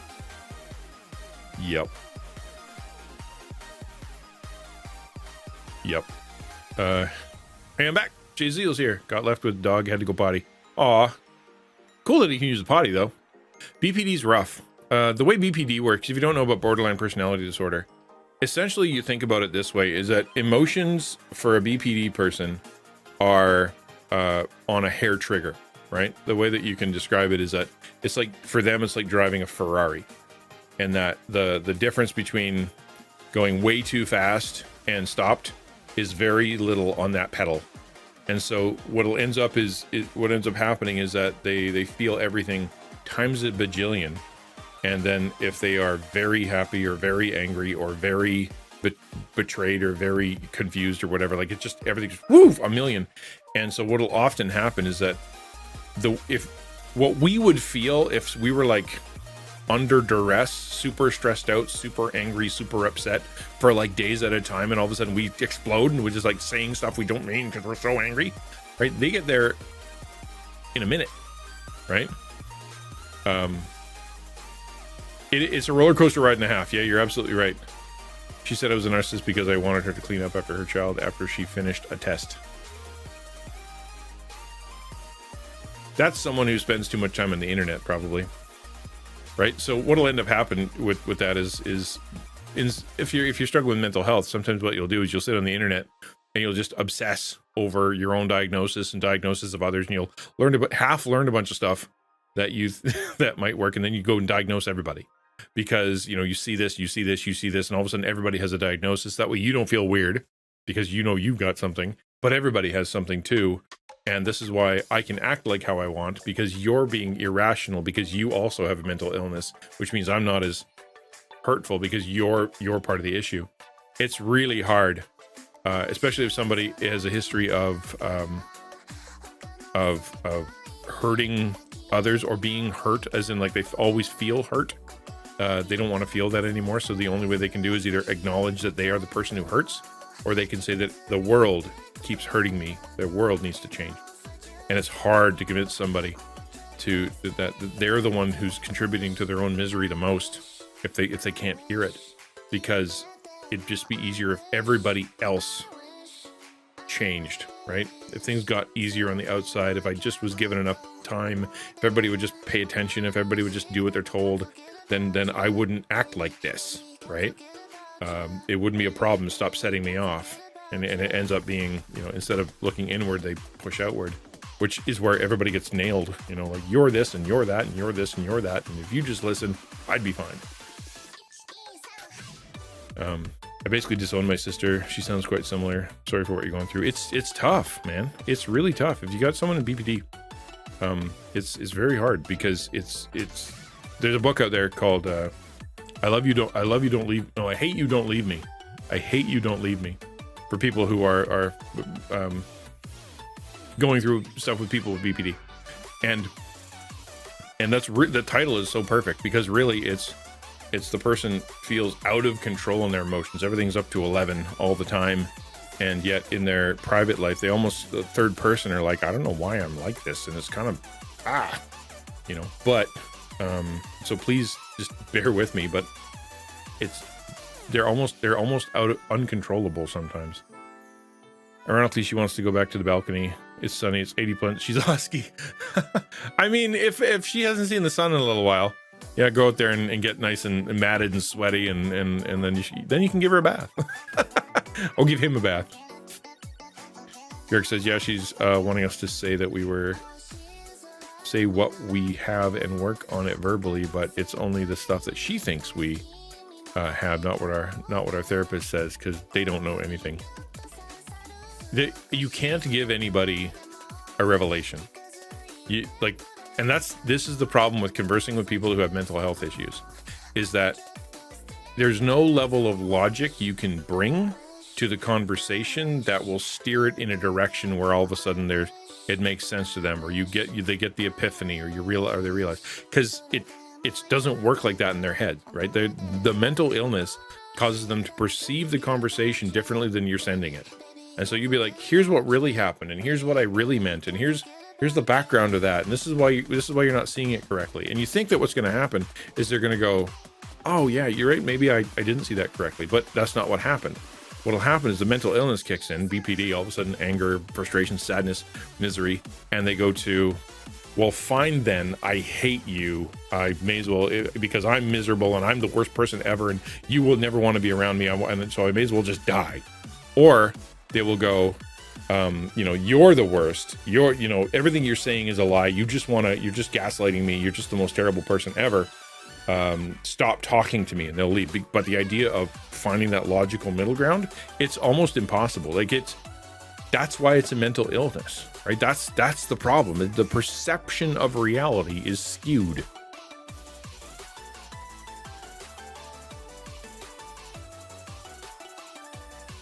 Getting into an argument about what's wrong with someone else is a great way to not have to clean up after your kid. Yeah, that's true. Deflecting, for sure. Yeah, we'll never tell her she's the one who's abusive to all of us, and what we sacrificed to remain in a family with her. It's hard, dude. It's very hard. And what's weird about that, and obviously Gherkinsteel left, but what's weird about that is there's part of them that knows, right? When they're lucid and things aren't crazy and counseling's going okay and the medication is working a little bit, they know. The problem is that it's the out of controlness, right? It's it's that Ferrari where it's like kablooey, and they kablooey before they realize they've kablooied, and everything they think is true, right? That person across me is trying to hurt me. That person across me is lying to me nonstop. That person across from me really does hate me, or that person is against me. Like everything they think is true. And then later, when things are calmed down, or when things get a little whatever, or they have a chance, they're like, maybe it was me a little bit. But the idea of entering back into that situation and going, I'm sorry, I was wrong. The risk is that the person is going to go, you're right, and you're always wrong, and everything you do is wrong, and therefore you're a terrible person. You need to change. It's never my fault. And then it's just going to explode again. And so it's almost easier for that person to just kind of back off and go, I'm just going to stay away, or I'm just going to just pretend that never happened. It's not healthy, but it's how a lot of people react. My sister's a chronic victim. She abused her, and didn't believe him when he said his dad sexually abused him for 10 years. She had to give up custody. She abused her son and didn't believe him when he said his dad sexually abused him for 10 years. She had to give up custody of her first 3 kids, or she'd have criminal charges against her and lose all of her future kids. We'd have number 6. Only 2 with the same guy. The toxic person only uses people, her own family included. Yeah. I mean, that's mental illness, right? It's tough. BPD and borderline personality disorder. Borderline personality disorder, and bipolar disorder, type 2 or type 1, whatever the worst one is. Those are rough on everybody, right? Statistically speaking, people who have BPD or bipolar or whatever, when it comes to keeping relationships and being married, it's in the single percentile. Most are divorced, most are alone, most are serially jumping into new relationships, because when they feel good, they feel very, very good, and so everything is great. That person's finally, they found the perfect person. They're so loving, so wonderful, and the relationships are great, and the sex is great, and the everything is great. Woo! Until it ain't. And then it's very, very, very, very bad. Very, very bad. And then it ends up being, like that person goes from the most wonderful person on the entire planet to an abuser, to the worst, needs to go to jail, and I need to escape from them. And it's all the time, which is why that they are perpetually either alone or in a toxic relationship. rough. Unfortunately, something happened with one of my brothers in 2020. We were very close before that, but now I can't see him anymore, as it would not be safe when it's hard on your own, when it's your own family. Yeah, it is. It is, because you feel a draw to them, and you want it to work out. And I think the hardest part is when you get the glimpse of it. Hey, this could be good. Things are kind of working, and then you're like, maybe we hung out, and it wasn't that bad, and that was kind of cool, and then you're like, maybe it's fine, and all of a sudden you're back to where it was before, and it's hard. It's really, really hard. It's exhausting. It's heartbreaking. That's why you gotta, if you are in a kind of that relationship with someone like that, you need to be doing self-care, separating yourself from the situation, doing, like, if you're quote unquote stuck with that person, then you need to be taking care of yourself, having your own counseling, having your own boundaries, and making sure that you keep telling yourself it sounds like it's me, her argument, or their arguments are so convincing, but I don't think it's me, and I won't be gaslit into thinking that I'm the only problem. Like, it's really tough, really, really tough.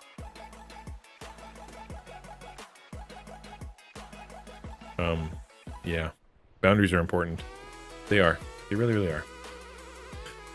Okay, I'm gonna take a quick break now. Yep. Me too. So I'm gonna take a quick break, and I'm going to come back. This is a great time that if you want to, if you've been enjoying the streams for the last little while, or the Devos or whatever, great time to go tell your family, friends, small group, or whatever, that, I'm here. I could use support. I could use a lurk. I could use, just send an email right now. Send a text right now. Alternatively, go check out all my links. I got lots and lots and lots of links all over the place. Come and check some of them. Coffee, YouTube. But other than that, I will be right back. I'm going to take a quick break, and then we'll come back and we'll play some Genshin. And yeah, DragonDaddyBear, once I see your invite, you can jump in there and you can help me with dailies. We'll get it done lickety split. We're going to level some folks up, do some bosses maybe, and then level up Dea to as high as we can get. Level up Nahida, and high we can, Nahida, right? Yeah. Anyway, I'll see you guys in a bit.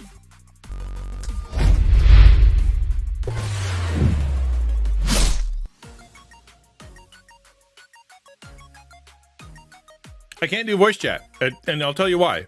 Not just being a turd about it. The microphone is plugged into this computer. Headphones are plugged into that computer. That's the problem. If I want to do voice chat, I need to know in advance so I can set things up differently to make it work. It's just, I know. That's the issue. So this is the gaming PC, and I've got it worked out that I can get my sound from the streaming computer to the gaming computer using IP radio. So it all comes through here that way, but because the microphone is all over there and whatnot, it doesn't work both ways. I wish it could. I wish I had a better system, because, for example, wait, hold on. Let me think for a second. All right, let's do an experiment.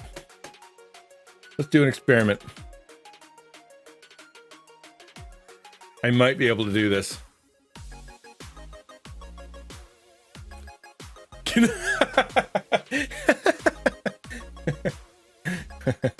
I can actually. All right, so I haven't launched Discord on this computer for a long time, so it's going to install 15 updates. That's what we're going to be doing for the next little while. Installing 15 updates. I'll tell you what, I'm going to try to make it work. We'll do it on the fly during stream, because that's how I roll. Experiment, actually. Actually. Do you ever listen to Good Job Brain?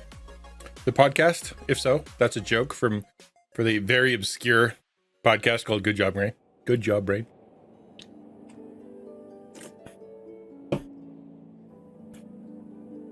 All right, well, that's going to take 100 years to do and probably crash my other computer.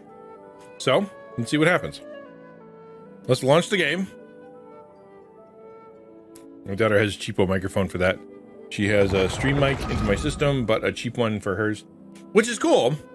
The issue is the audio, the hearing. I can make the I can get you to hear me. The issue is me hearing you. Unless I put 2 pairs of headphones, one on each side, then that might work. But I'm not going to do that. Okay, here. So the plan today, we've got 2 plans. One is apparently we're going to do some dailies. DragonDaddyBear is going to jump on, and we're going to go to do some cool, fun stuff. And then, oh, that's not even a real one. 6,000. I'm not going to do that. So what we're gonna do is we're gonna go do some of the normal old questy quests. Just earbuds under my headphones. Yeah, I thought about that. That's cute. Look at him go. Is that the bird that farts if you do it right? Yeah, I think it is. Apparently you can, if you do like one of the moves, like bubbles will come out of his bum. So that's kind of fun. I keep watch. You leave, you call me. Okay. Please log in again. Really? Come on. Nope, it's not going to happen. Discord doesn't even want to run. Lousy, stupid Discord being all dumb. I'm not even going to log in. Hey, look at that. I am going to check my team. We're going to do some dailies. What dailies are, if you don't know, it basically means there's four different things we have to do to make life a little bit more interesting. As in, like, we have to actually go and conquer some stuff and win some prizes so we can go get some more things. And then we're going to try leveling up a couple characters. And then his emergency mode looks a lot less irritating. That little floaty bird. Yeah, no kidding, right? I'm going to, then we're going to go see if we can level up a little bit. And then I have to kick DragonDaddyBear off so I can beat a boss. That's just the way it's going to be. Sometimes the law is compatible with human nature, but sometimes the two conflict. Balancing the two is a discipline in its own right. Whatever you say, kiddo. Okay, so we got Water Girl. Actually, you know what I should do because she's better. Actually, she's not better. I like Mona. I'm a fan. You should see. Okay, so what I did, I'll show you. So that's me. If I do this, you can see that I actually took, what's her name here? Dea. And she's now level 40, so I ascended her a little bit. One wish! We should go wish! I'm good at doing the one wishes. Alright. Man, that was so good yesterday. You guys, honestly, like, it was really something. Benny's Adventure Chip!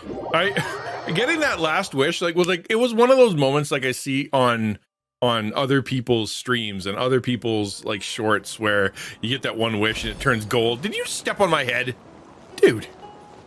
And then all of a sudden you get like it was a moment. Like, it was such a moment for me.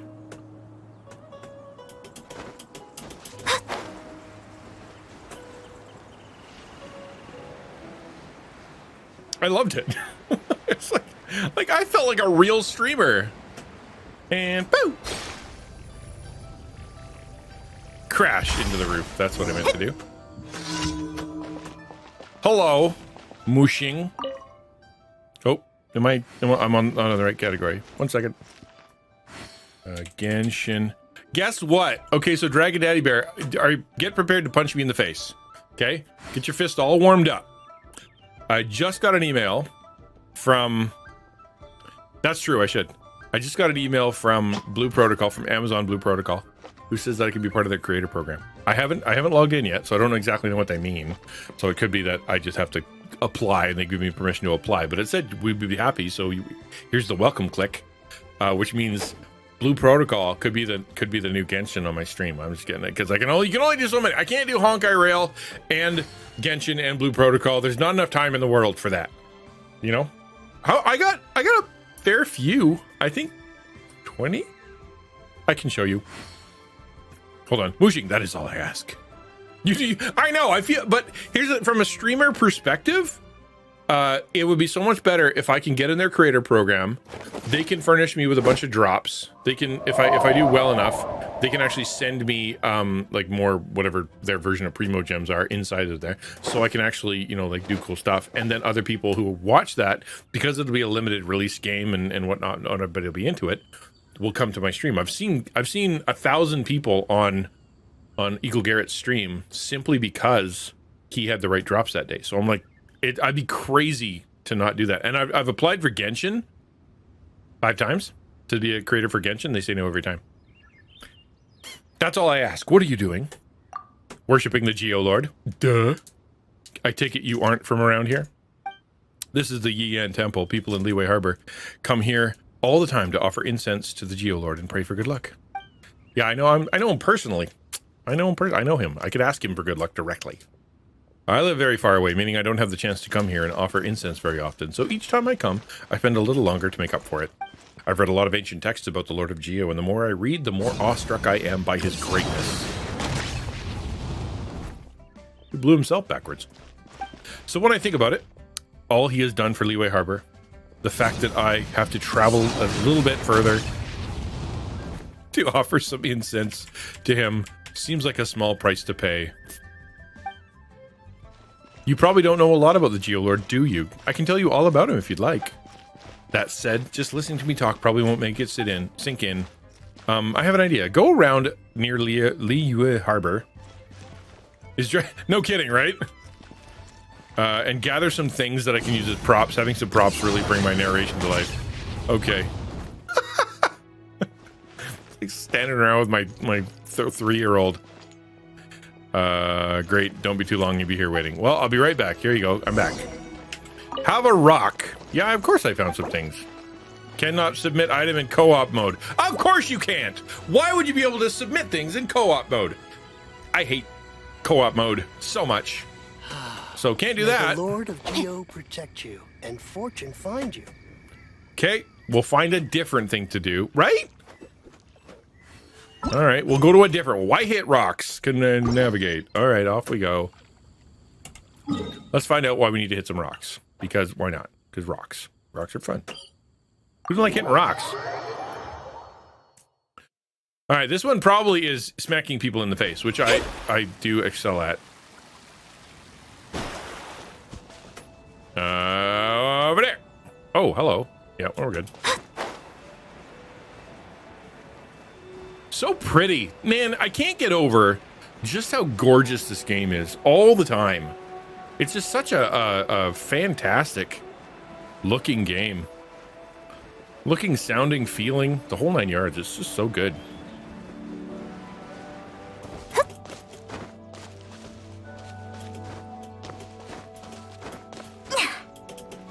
Actually, I saw the trailer for Blue Protocol. It looks just as good, if not, you know, equally good. They really did a good job. Although, what's interesting about Blue Protocol, it seems, is that Blue Protocol, the Amazon one, you're only one character. You don't got to balance 4. You just keep leveling up your one character. Okay, ready? Let's go. 1, 2, 3, boom! Shut up. Fate is upon you.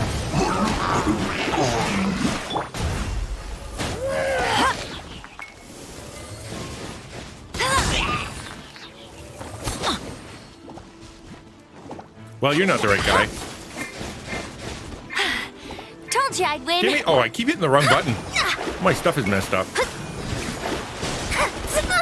Ow!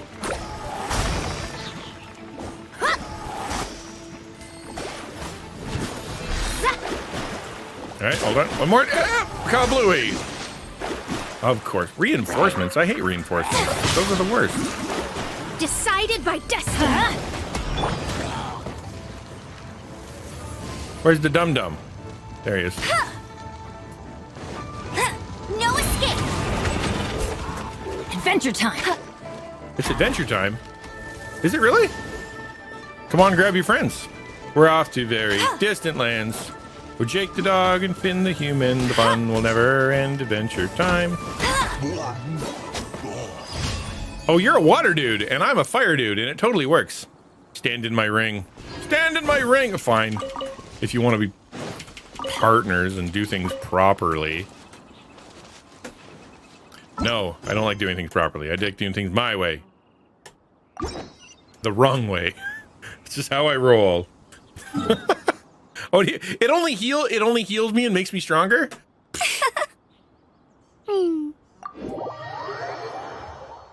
Me too. That's my entire mission in life, is keep to up with me. make Amber an absolute boss, to prove all the naysayers wrong. All right, so we got to go kill these guys. Oh, there's a bunch of like snowy guys, which is good because we have water guys and fire guys. Ready? On your mark. Spreading evil, the worst kind of people. I hate evil.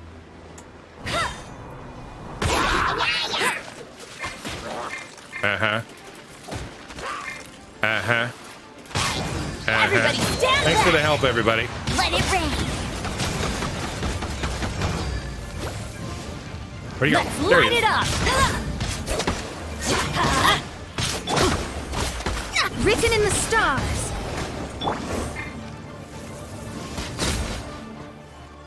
Easy schmeezy when you got somebody who knows what they're doing. I'll race you there.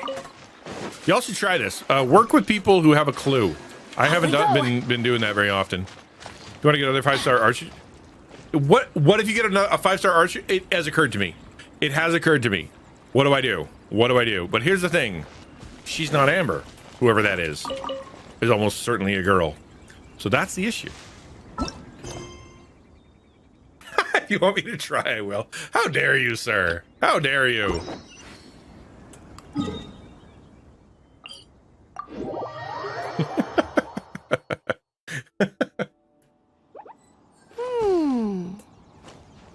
What level are you anyway? Level 80, level 81. All right, so I brought 2 beefcakes along with me. That's fine. Yo, Surf's up! What up? Good to see you. How you doing? You show up just in time for Genshin. That's kind of fun. Assemble. So what we're doing today is we're kicking butt with DragonDaddyBear. If you want a good streamer and you like watching, calm down, bro. If you like watching Genshin and you don't like watching a noob do it and you want to see somebody who has a clue, who's that? Who's that? Come on in. Why not? Who's Asuna? I don't know who that is. Go watch DragonDaddyBear. I feel like running Mona and Nahida could do some damage if you level them up. How far did I get? Did I ever get Nahida anywhere? I don't think I did. Where's my girl? There, she's way back here. Oh, the poor thing. Level 1. Yeah, she definitely could do some damage though. She seems really boss. And she's adorable. What my mission? Okay, one of the things I wanted to do, I wanted to make. That's true. You got to do the CU, whatever they call it. So Sumeru.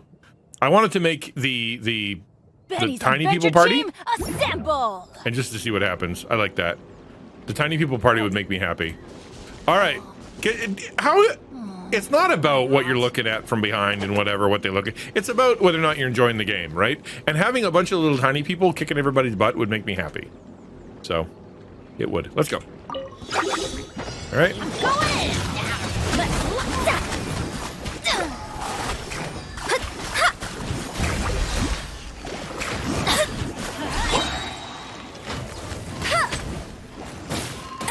Ow. Stop moving. No escape. I hate it when they move. Teamwork is Just stay in dreamwork. one part. You know what? You know what? Thank you. I couldn't hit him. He kept jumping.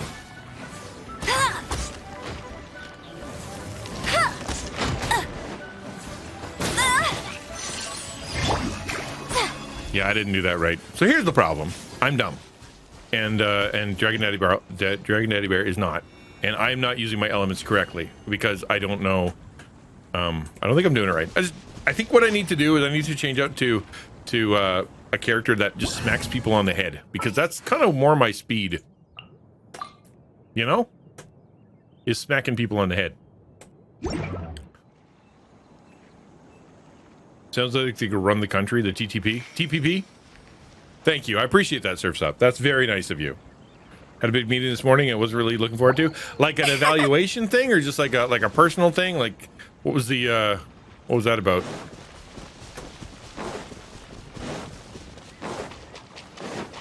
Follow me to get Nahida materials if you'd like to. Yes, I do want to.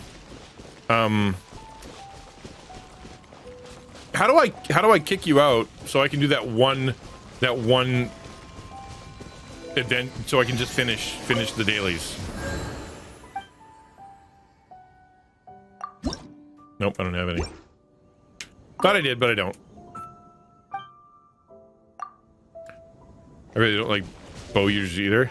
I like bow users though. Like I get why everybody uses magic, element, blah blah blah, and doing this for every shot is a giant pain in the butt. I get that, but you know what? I don't know. I really like using range weapons. It makes me happy because I'm a coward. That's just the way it is. Did he leave? Can I go do this one yet? Just leave for 1 second and then I'll come back. Dendro works great with that. I don't understand Dendro. Dendro's confusing for a little guy like me who doesn't know things, is scared of change and doesn't understand elemental anythings. Because once I do, believe me, I'll get there. I just have to learn a lot, which is actually one of the Dendro's. See, everybody says that, but it looks so dumb. Is that controversial? Like it's seeds and weeds. That's all it is. Seeds and weeds. Nobody ever is hurt by a seed or a weed except for people with allergies. And are we fighting people that have allergies? I don't even know. May the Lord of Geo protect you. May they be quiet, please. Okay, leave. How do I kick that guy out? Get lost. And you can come back in a minute. Friends. No, that's not right. Co-op mode? You're gone already. What? Oh, return to single player. That's where it was. Hold on 1 second. Co-op mode. Return to single player. Confirm. Yep. All right, where? And he's gone.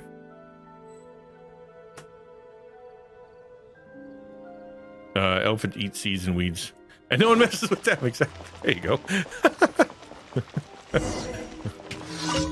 I'm here to give you a rock. Have a rock. Did you enjoy the rock? Or from the mines, so you do understand a few things about Geo after all. Leo's early settlers learned to smelt ore to extract the metal within, but before that ore they had different use, and far more important one. When the very first people arrived here and began to farm the land, they piled up stones to build stoves and struck them together to produce fire. With fire they could cook, and with cooked food they had the strength to work. All of this came from the rocks of the earth, which were the gift from the Lord of Geo. Although the Geo Lord quickly became known as the God of the Stove, and many of the texts were written around that time. Newly opened restaurants and taverns all burn incense to the Geo Lord and pray that the fire in their stoves will perpetually prevail so that business might forever flourish. Next time you visit one of these restaurants in Leo Harbor, don't forget to say a silent prayer to the Lord Geo yourself. Let's see. Eating meat that has been sacrificed to idols. Is that covered in the Bible anywhere? No? Maybe? And that's all I have to say about that. All right, I will do that. I will go turn in the dailies. At Leo Harbor? You're going to make me do it at Leo Harbor, aren't you? I always do it in the other place. Why? Because I'm used to Mondstadt. It just looks cooler. I'll race you there. Look how much stamina I have now. I can run all the places. Add Astra Applesauce. Claim my daily commission Thank reward. you for completing today's commit. What do I get? Red rocks! I needed red rocks yesterday, not today. Alright. Add Astra Abyssosk. Is that it? That all I get? I don't get adventure? Okay, we're good. Alright, come on in. Let's go. Now we're gonna go kick some butt. Sasuke! Yeah, that's right. Sasuke! I always say Sasuke because that's what it looks like, but he says Sasuke. Where are you at, boy? Co-op mode. Can I allow for co-ops? How do I request someone to join? Who's my friend? I don't even know. Dragon. No, didn't work. The only thing wrong with Mondstadt is the annoying Animo daily. You get every and once in a while. I don't know. I need to increase my Mondstadt reputation so I can get the treasure finder. Oh, I'm sorry. Do it again. I wasn't paying attention.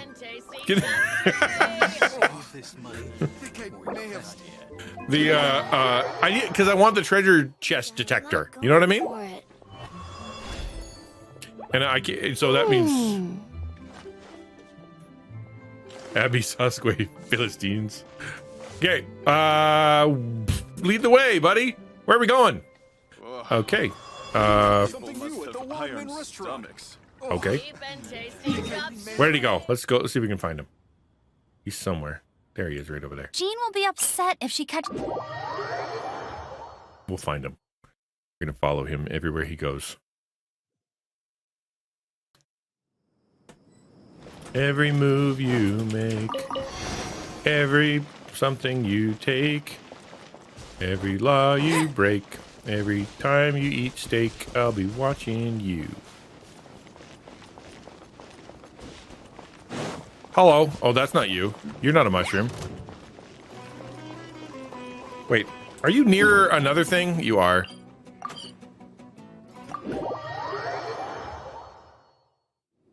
Everybody's watching me. I'm very popular.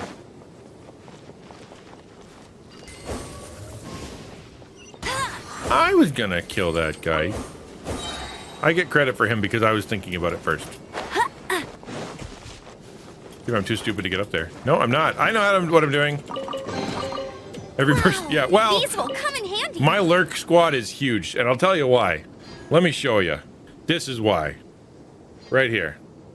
My lurk legion is substantial because if you get 100,000 points, or 250,000, I even have a sticker for that, you get a sticker. So lurk, and you win prizes, and you get stickers.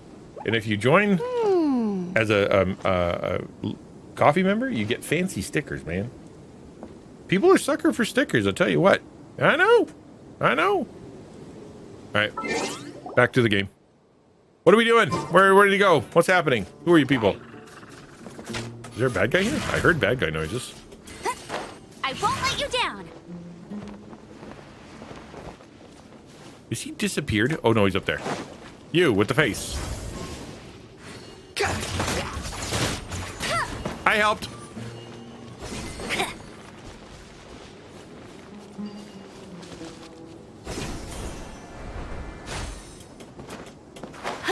Man, he's really moving. We got to keep up with this guy. A little less fun on the bass.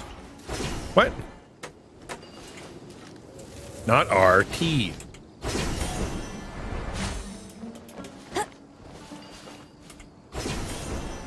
On the bass. What? Is that a typo? What are you guys talking about? It's not bass. Do you mean bass? Okay, I'm not picking up what you're laying down. Sorry. And yeah, I play the bass. I finally figured out you're not talking about fish. I've been playing the bass for 20 years. Yes. But what was the joke? I'll miss you there. Oh, what a shot. Look at me go. Right in the butt. Easy peasy. Lemon squeezy. Just like I meant to do.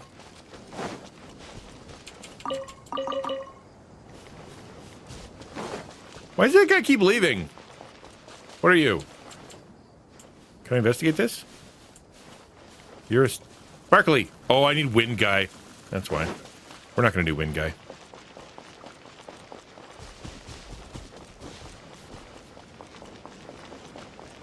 Basically, every breath you take is monotonous to play. Oh, a lot of bass lines are. Okay, so here, monotonous to play. You have no idea.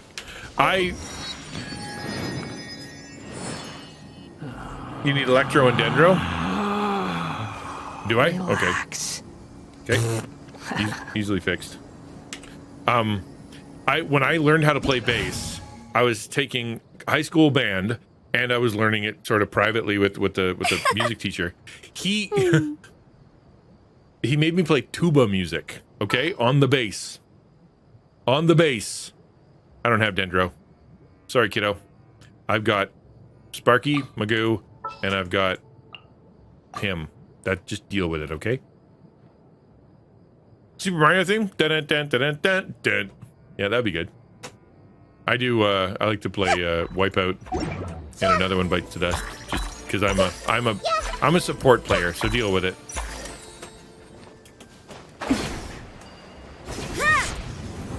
Ow, my face!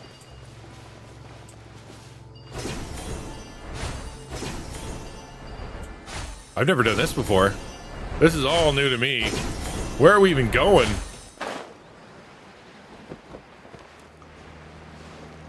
All right, I think we're gonna go gather ourselves. Watch me. Okay. Let's just see what happens here. Shall we just stay back and watch?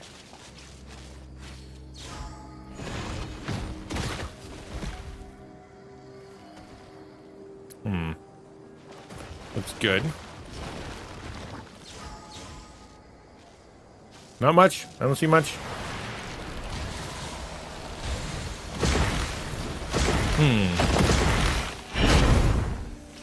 Immune. Yeah, I think he might need some help. Let me come and help. Speed of light. You're welcome. Where am I going? Hold on, I gotta kill the bad guys. Stop hitting him! Hit the thing! What's happening now? I'm confused! Confused and perturbed. Every best take on bass piano will make you fall asleep in the middle. Yeah, I played a few of those games. But you need it! That's the thing, that if you're a bass player, you recognize you need that noise. Dum dum dum dum dum dum dum dum dum dum dum dum dum. Like, it makes the song. The bass is the most important instrument in any band. The drummer needs the bass player. The guitar player needs the bass player. The audience needs the bass player. You remove the bass player, the song sucks. Oh, see, that makes me sad, Jazeel. So I could actually have fun on my account. Ah, that sucks. One more to eat looper. Dung dung dung dung dung click. Yeah, I know. Which way did he go? Which way did he go?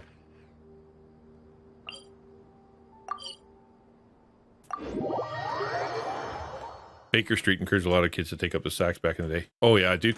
I was actually marveling about that a while back. Is how much sax there was in was it 80s? I think it was 80s. Like so many sax solos. You couldn't do anything without a sax solo. Look at, she's adorable. She's so cute. What? Hey, you fooled me now. Why did you fool me? Oh, that. Okay. I'm picking up cues. I'm not dumb. Social cues are my strong suit.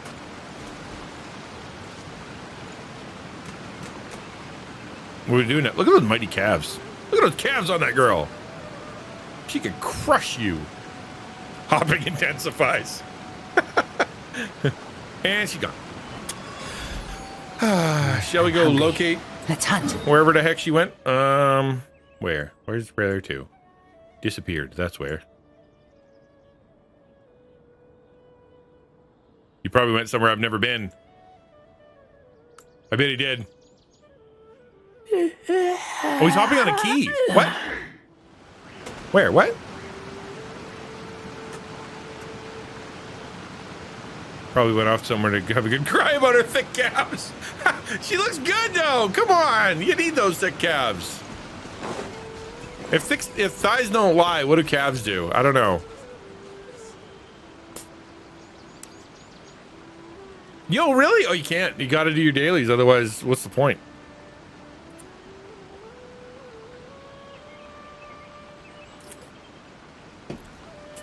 Now I'm kind of just stuck at IR 45 until they get a full team of 80, 90. Really getting bored. Yeah, I did. Yeah, I hear you. I mean, what DragonDaddyBear said that basically where you are and where I are is like between, I think he said between 40 and 60 kind of thing, 35 and 60. It's grindy. Like it's not fun. It's just grindy. So I'm there he is. Boom. There he is. And so you do the work to progress or you don't, right? And I'm into it. Like I'm cool with it. Like I don't mind. Do it if I can.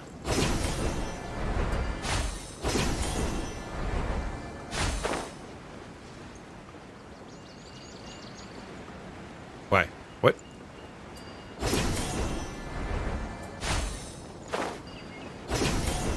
I'm following the blue guy. Here we go. Where's my buddy? This is a weird way to fall. Weird way to go.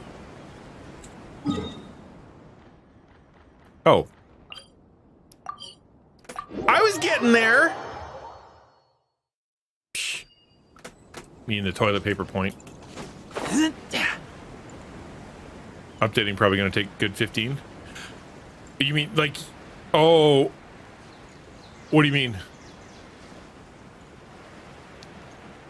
Like the actual, like the latest update, it's no joke. It's actually, it's not as big as the other ones I've seen. There are bigger updates.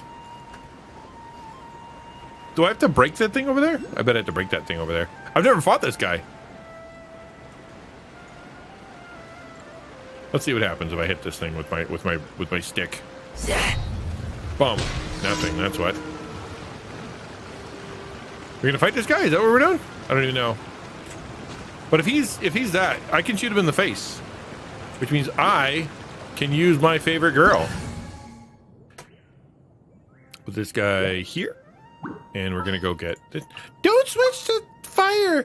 It's not good for this boss. I know, but you're gonna do all the work anyway. Oh, dude, yeah, you're gonna be okay. There, the patch is gonna be huge then. And the thing about that is it downloads real slow, because everybody's doing it. Where did he go? Did he go under the waterfall? Where are you?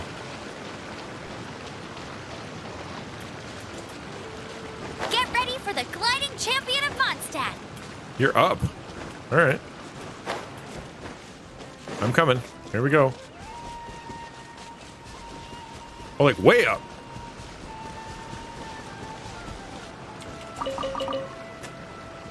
I don't think I need peaches, but sometimes you do. We're just here for flowers? Oh, I thought you were taking on a boss. Where are you at, boy? I'm looking for you. There you. Oh. What? Where are you? Stop turning into things.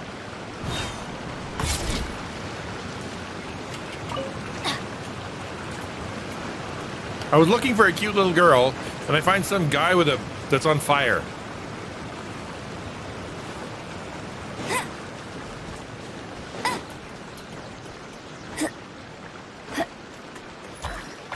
There. Stay as her. She's cute. I'll be cute and you'll be cute. I'm only like 8% cuter, but you know, take it as it is. All right. I think she's trying to say something. What is it, boy? Is Timmy stuck in the well?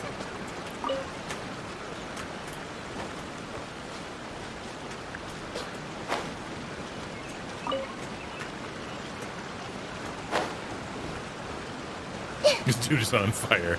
Yeah. Oh, look at more stuff. Oh, almost died.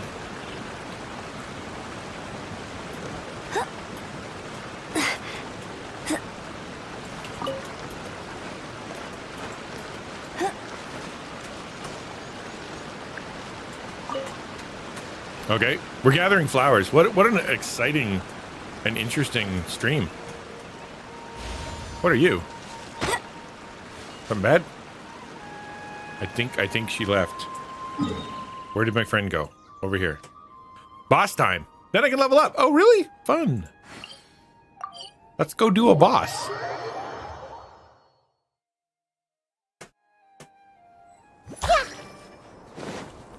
Whoop. That's more like it. What's more like it? Sand in your shoes? I hate sand in my shoes, man. Dude, so much flower power. Like, everybody, I actually read somewhere, someone said that, that Dendro is basically broken. Oh, I did it again. Like, it's so powerful, it almost feels broken. But to be fair, I don't see it. It just looks like a bunch of seed pods and sadness. All right, we're gonna come in there. I'm just gonna help from afar. This is me. This is me helping. Let it rain. Did that help? Am I helping?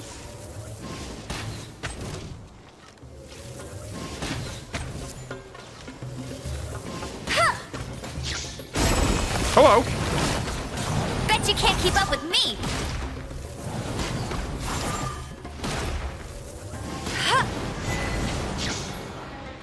Did I help? Of course I did.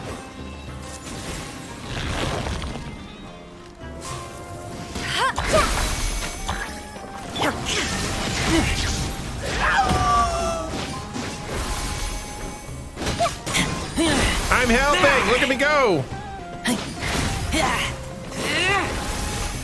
I can hear the words of my friend now, DragonDaddyBear. He just used the words, "Aw, he's adorable. Look at him trying so hard." I know he did.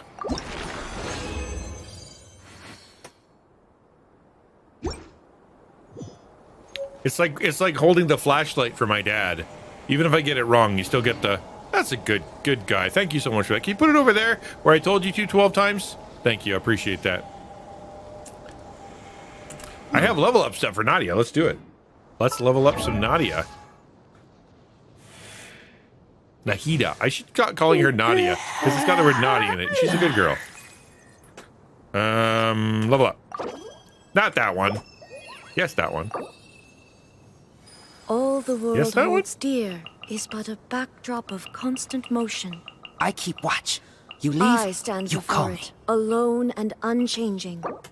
I had just enough. That's amazing. Yo. No, I don't. I had exactly the right amount. I'm getting smarter. I'm good with murder? I'm good with murder?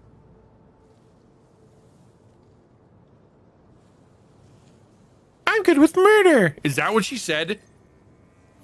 Because we got a whole nother thing if that's what she said. She is actually. Okay, I mean, I smell rabbit. that's a next level. Wait until you hit her Archon quest. Oh, really? I thought she, like, are you telling me all the little characters are basically like arsonists and murderers? Is that how this works? I'm a little worried to go learn all these things.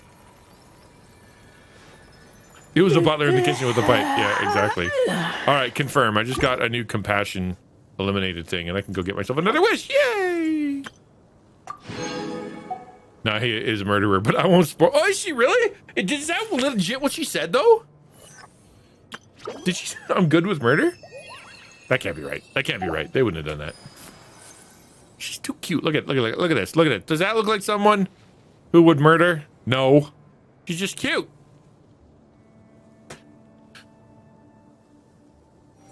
I'm getting smarter? Okay, I can go with that. Serves no purpose whatsoever. Was that her voice? That wasn't her voice. Who was that? One more. I know. Shattered. Oh, that's you. Okay, now what are we doing? Anything good? Was it fun? We can do some stuff? Yeah, it's true, right? Pineapple? Exactly.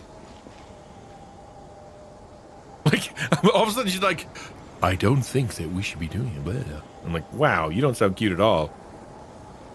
You leave me to do the Archon stuffs. All right, thank you, DragonDaddyBear. You're the best of all time. I'm gonna go. We're gonna use my usual team. All right, we get. Thank you. Let's do it. Let's go. Let's go over here, way over here, all the way over here, and we're gonna go to Leah.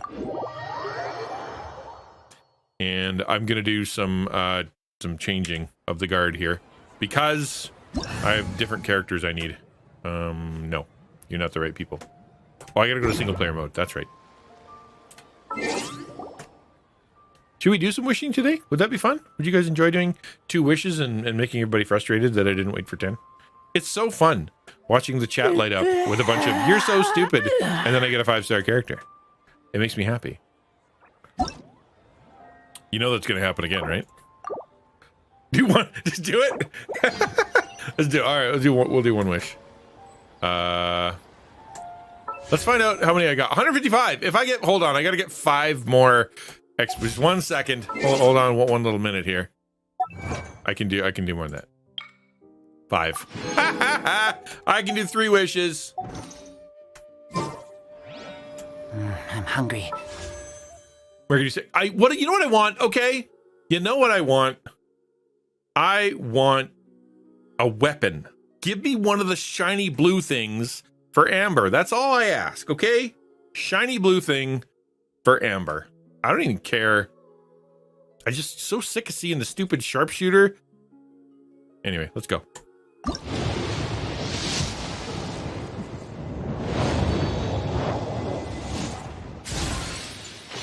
Got scammed to my redeemed. Ah, you poor thing. Yeah, no kidding, right?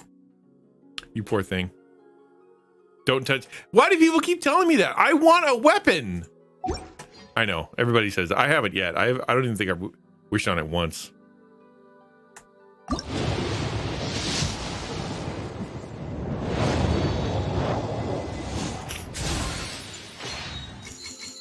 One more try. Let's go. 3rd time's a charm. Papa needs a new pair of shoes. Let's go. Nope, garbage.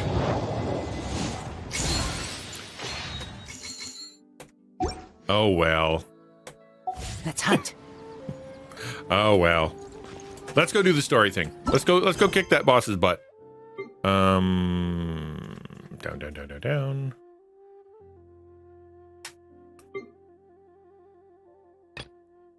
Yep, that one.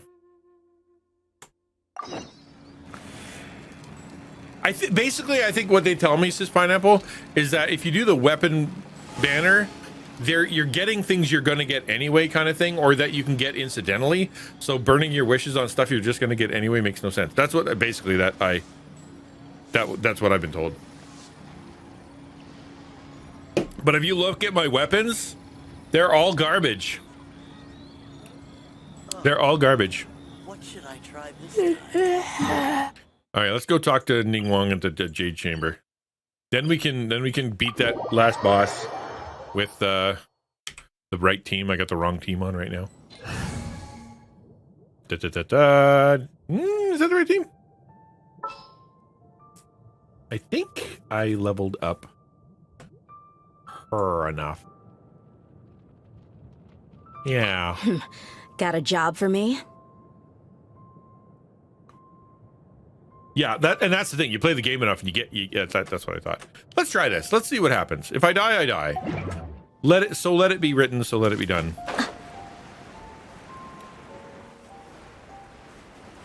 You did, eh?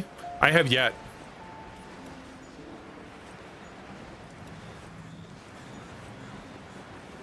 Yeah. I don't know exactly what you mean by support. I kind of get the concept a little bit. The idea of like you bring her in there, you do a thing, and then you switch to another character who does most of the DPS stuff. But I'm still learning DPS, sub DPS, support, all that stuff. I really am. Combine the Adepti sigils with the Wonder Cores and insert them into the Jade Chamber's control compartment. And especially how different characters, not just different elements, but how different characters work with each other, because one character is better for another character, not just element for element, and that's a whole nother thing.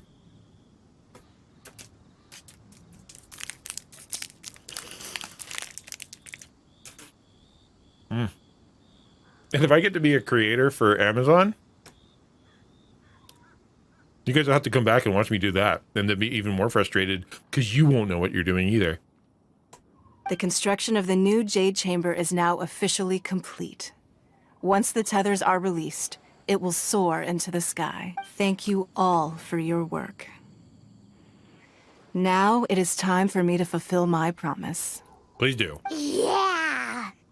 Miss Yun, We've already I've seen already this. heard But something skip about it. the reason for your involvement. That's right. There you go. Lady Ningguang, I would like to hear your opinion. The unveiling of Miss Yun's grand new opera surely requires This is the a penalty video if you don't of beat the equal boss. grandeur.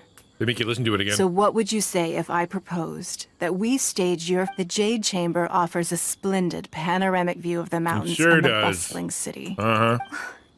Thank you, Lady Ningguang. You're welcome. You're quite welcome. A traveler, Shenhe? You're Nope. next.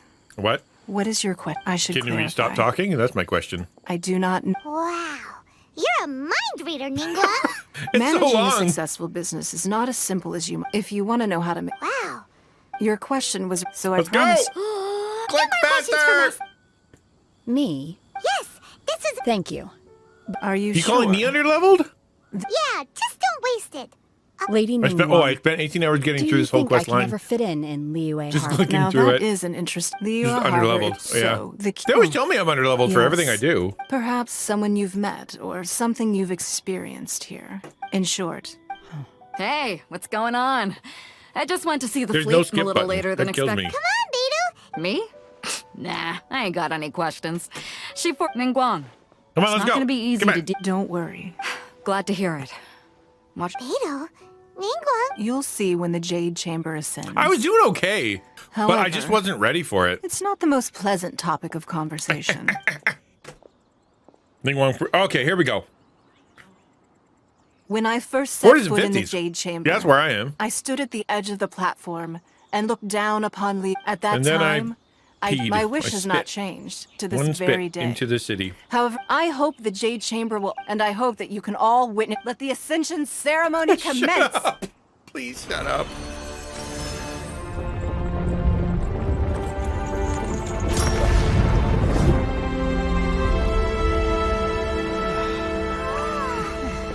All right, here's the thing. I gotta win.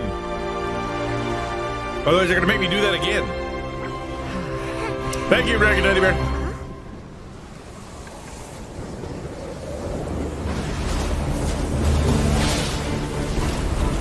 Okay. Hey, blocker. And they are cool.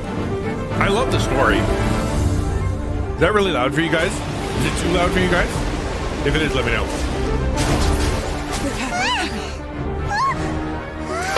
Do you really? Right on cue. The Avenger of the Vortex, Beisht. Who's that? Osial's wife. That's Final even worse. follower of the Overlord of the Vortex. Sounds like you knew this was coming. I did. Beidou said And I something warned no was one. stirring in the deep. She warned me months ago. They dug too Knowing greedily she and too harbors deep? hatred toward the Jade Chamber. I chose to rebuild it now as a way of drawing her out. Oh, great. Got it. Well, let's go fetch the Adepti. No. In this human age, the people of Liyue must find a way to overcome this crisis on our strength alone. Whoa!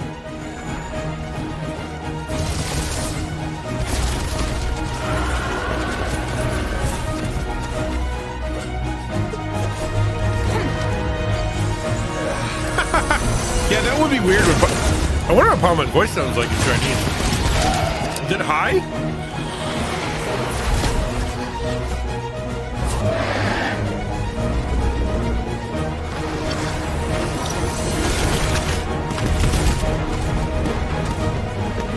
Yeah, I bet it is.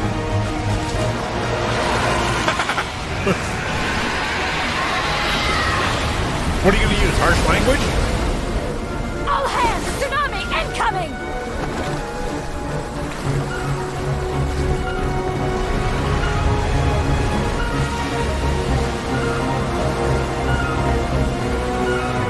What's that? Water, bud. A giant Water. wave!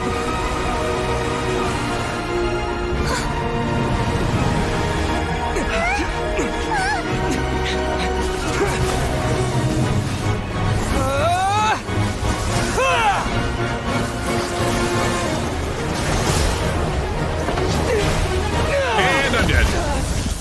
I'm dead. Well, I tried. The end. Oh well, I didn't even get a chance to try that time. Avenge me. You are a cursed child. Your life brings nothing but disaster to us all. You're exactly At least right, if you Cecile. die, I can bring her back. The day Funny. you learn how to use your I mean, if it's all you strength for got. the good of others is the day that you can truly become part of human society. Here we go. This is the I wanted this character after hearing her story, which is, I guess, what everybody does, right? Such a good story. Oof.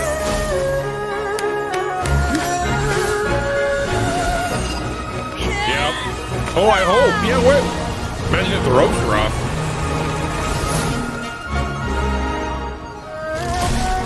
Then she'd just be grumpy. So cool. Fire! No, water. Water. And everybody sucks at aiming. Okay, now I get to take over and lose. And we're going to do that all over again. I wonder if we lost to 50-50. What are you doing Aw. here? We can't let you be the only one taking this risk. I hello? hardly see this as a great risk. The people of Liyue Harbor are well I'm getting prepared, annihilated. and she is already badly injured.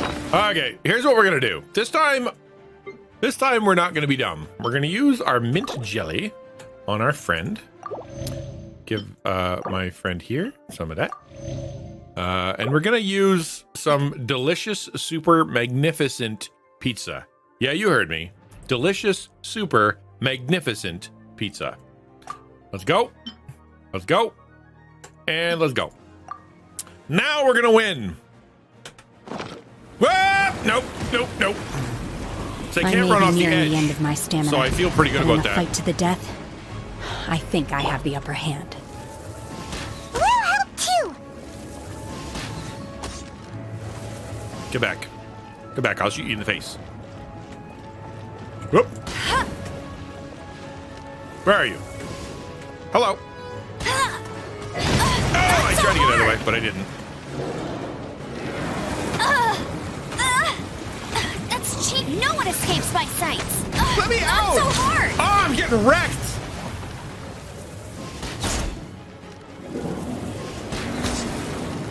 Wow.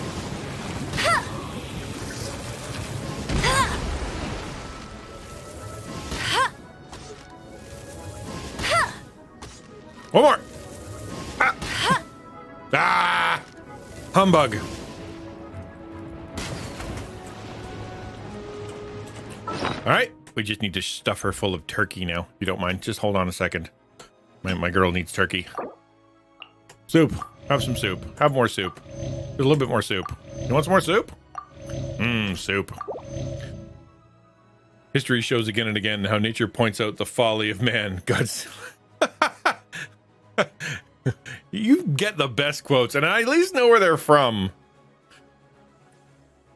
I wish Dude, a super magnificent delicious pizza? Who wouldn't want that? I think it has hot dogs in it. Hey! Doggone it.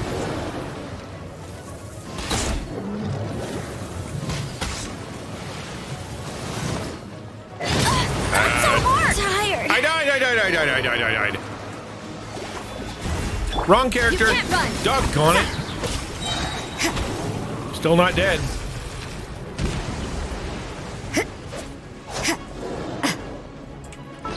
Crap. I need my character. I really do. Here. What's gonna bring people to life? Super magnificent steak will bring her back to life. Come back, Amber. You get 1% health. Is that okay? But since she's back from the dead, you can actually shove her full of stir-fry noodles now, which is kind of cool. See?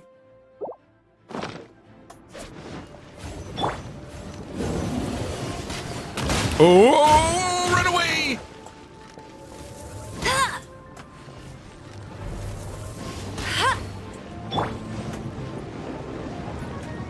Where are you? Where are you? Where are you? Where are you? Where are you? Punishment. Yeah. Get him.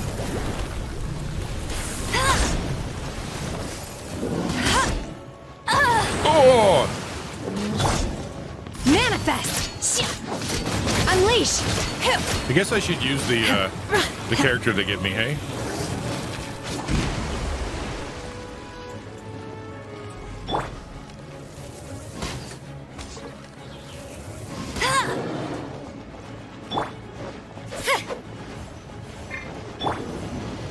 Run away! Why aren't you dead? That middle one won't die.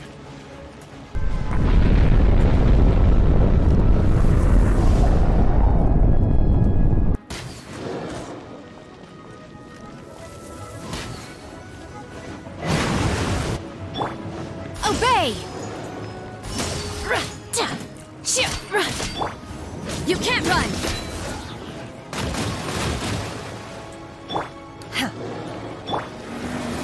Oh, get out of there, Ember! No, no, no, no, no! Oh, dang it. Me.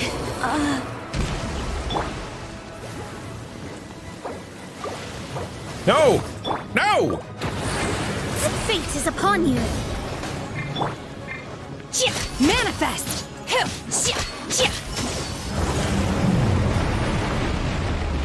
Second phase, is that what we're doing now? Yeah, they're upset already. Alright, there we go. Now where are they? Ah.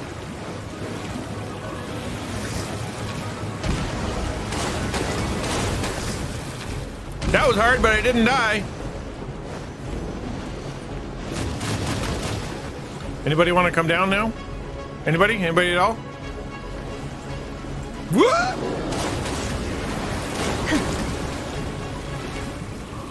Ooh, feeling pretty saucy right now. Somebody? Anybody? Like, legit, I need you to just die. And stop shooting me with stuff.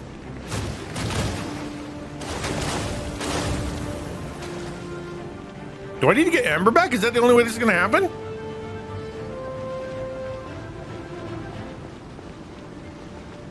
Hello? Hello?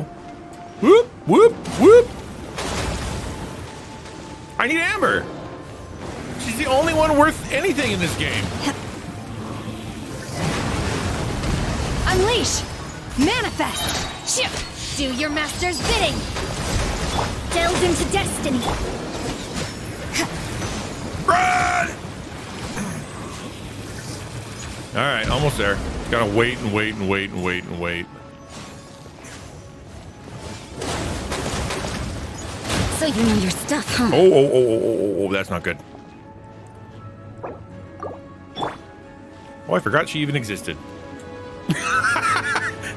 Let's give her a try.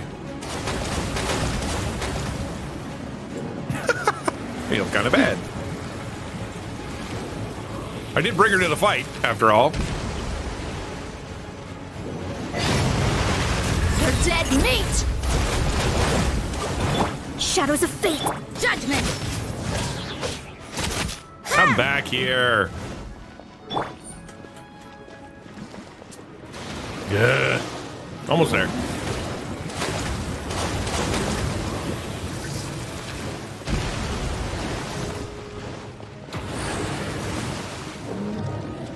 Let's get it on! Unleash! Let me scry! Did I win? Did I win? She's getting away! Shouldn't we go after her? I think I won. This place is unstable. It is too risky to continue pursuing her. If the place collapsed, the consequences would be disastrous. Yeah. Let's head back. Okay. I did it! I did it! I did it! I did it! I did it! Can't fight hydrohypostasis? I've never... Yeah, no, I've only done electro, and I've done geo. I think I just recently did the other one that has the big triangle. Fought the big triangle. King Ghidorah is taking down his stir-fry noodles. You're not wrong. Are you all right? Or are you okay? Well, this is a difficult choice. Are you all right? I'm just a little exhausted. Otherwise, fine. Yay! I fought the veggie. What I should have done, yeah, I gave her meat. That was the problem. She just runs on vegetables. I wanted to deal with it myself. I didn't expect you to follow me. Oh, yeah, the veggie Don't one. worry. Yeah. She's not coming back anytime soon.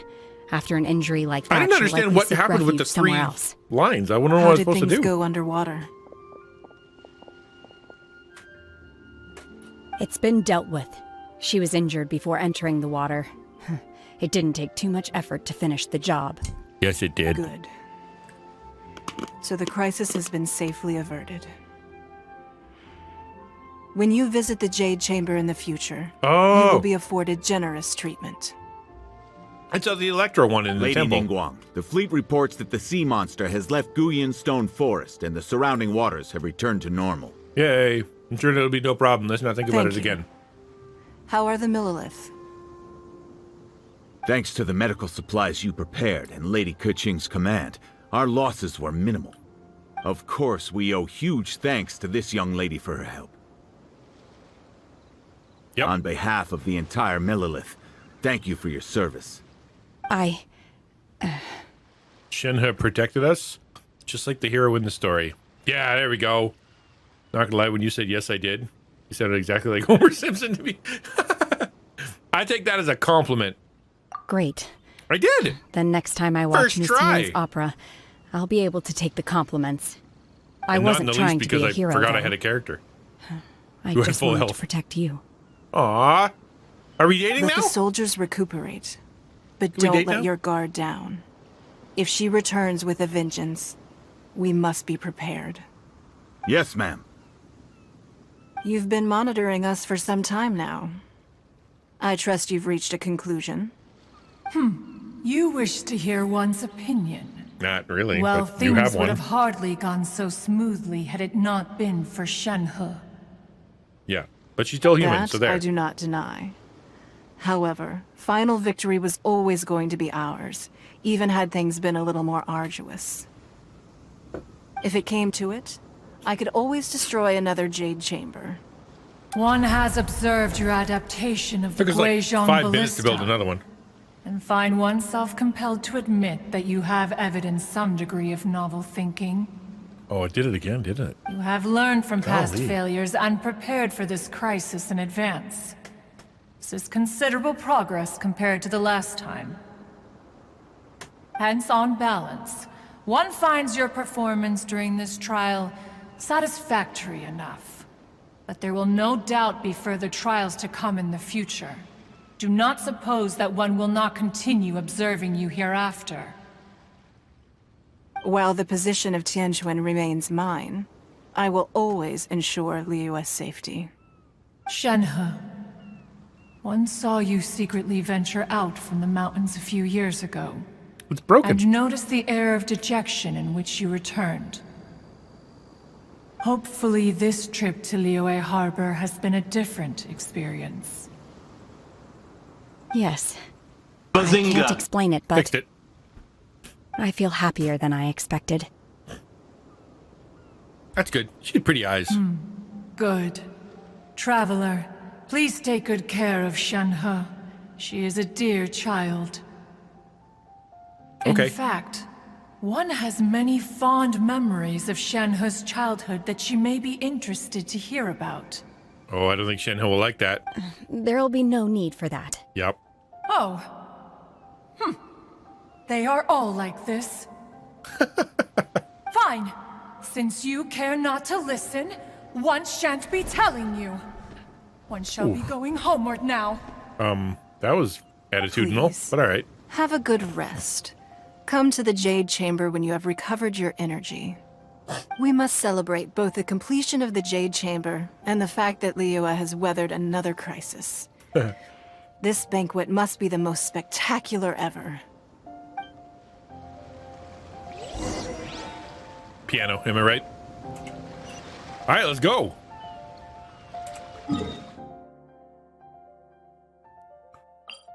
How do I get there? Cloud Retainer, yeah, he's seriously attitudinal. You know what I mean? I love wandering around with her. She just scoots under the ground. Wow! Everyone's already seated! Cheers, am I right? It's Paimon's first time attending a banquet in the Jade Chamber. The food here looks amazing. There's no food, that's just All teacups. of you here are my She's so dumb. distinguished guests. I am determined that each of you thoroughly enjoys yourself. Those who don't drink alcohol, please, help yourself to other beverages. We have beer, wine. Fine wine is a delight to the senses. Yep. But it is far from the only one. I Dr. trust Pepper. you will find the marvelous view from the Jade Chamber to be an equally gratifying indulgence. Have you heard? Miss Yun's going to be performing Bye. today. Thank you for coming. Sure have. Super fun Honestly, game. it's the main reason I'm here. I've never missed any of Miss Yun's performances, and I don't intend to start now. I hear she's going to perform The Divine Damsel of Devastation today, the one written by her father. I've been so excited that I've barely slept the last few nights. Hey, look! Miss Yun is going on stage!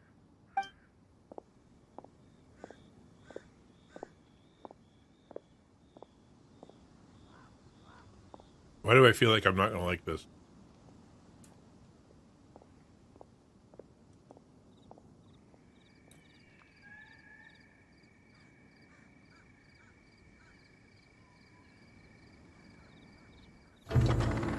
Whoa!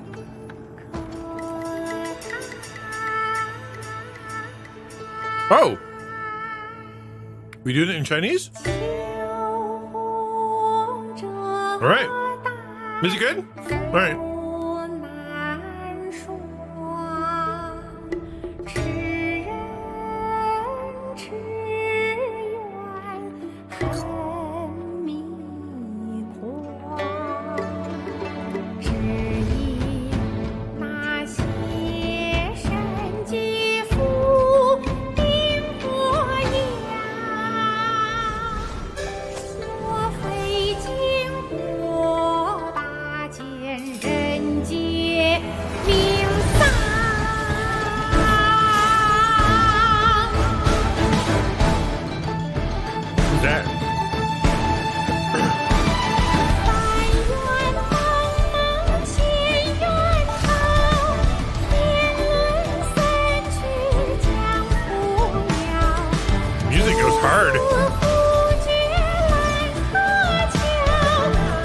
Uh-oh, red strings.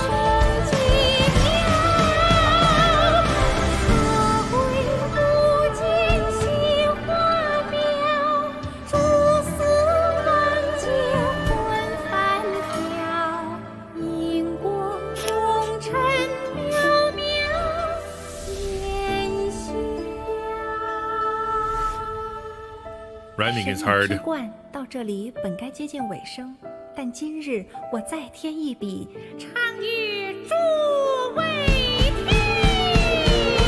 一道为敌人不识，自有知音和情字。功名烈烈见流星，只知不操心。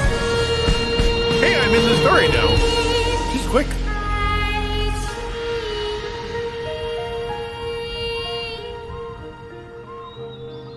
彼时鹤归，茫茫天地无依靠。 Yeah, 孤 it's 身 gotta be. 离去。 Yeah. 今日再会，新朋旧友坐满堂，共聚此时。 Aw, that's so nice. What did you think? Personally, I thought I sang rather well. Yeah, you did. It was beautiful. Paimon wants to learn too. It was wonderful. Also, thank you. It was cool You're that you had welcome. subtitles too. Thanks to you, Helpful. the Divine Damsel of Devastation is a more nuanced tale than ever. That's super The play cool. has an ending, but life goes on. Yeah. I believe you will Dragon find is a right. way to fit in Liyue Harbor. Thank you.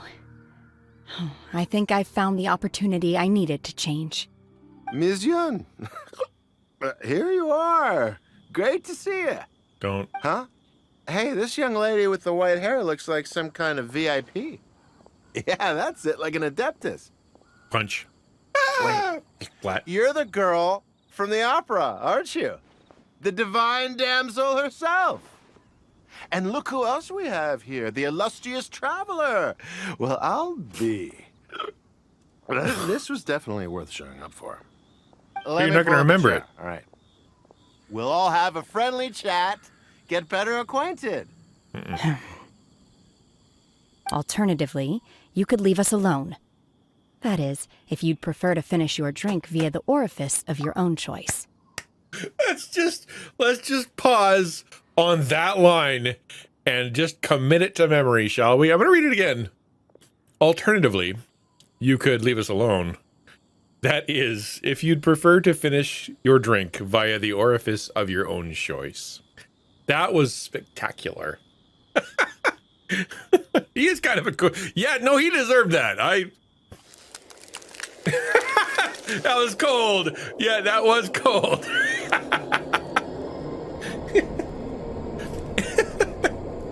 Language.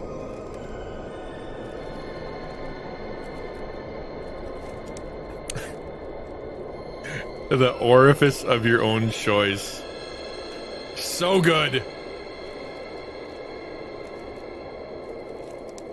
Uh-oh. This feels all too familiar. Shenhe's back to her old self again. It seems she still has a long way to go. No, that was perfectly justified. Hey, what are you doing? Oh, well, like your biggest Calm fan. down, Shenhe. Calm down. Do I get to fight him now? Let me fight him now. Oh, I got 60 things to spend. Okay, we're good. Okay, I'm good. I think we're good. We did 3 o'clock. It's normal time to end. We finished things. We've got a stage to stand on. Looking good. Hello. I'd like to now do a little song I like to call Radar Love.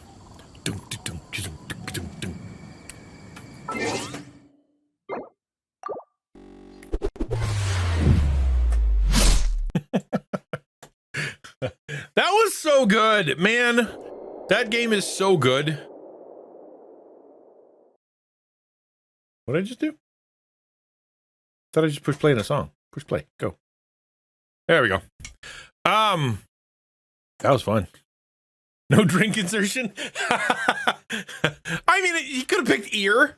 You know, it might not have been that devastating. Have a vodka martini poured it directly into your ear. Yeah, maybe. Let's raid over to somebody. You want to try? Let's try someone new today that we've never done before. If you don't mind sticking around, I'm gonna go looking for somebody that we haven't raided. So let's look for the Christian tag, just for kicks and giggles. Tag Christian, and see. Yeah, copy paste that for me if you don't mind, because that's what we're gonna be doing. If you're a sub, otherwise you have to do the boring one. You're not a sub. Let's see. High to low. We're gonna go low to high. Okay. Who's playing what? Got somebody watching. Hey, you guys want to see?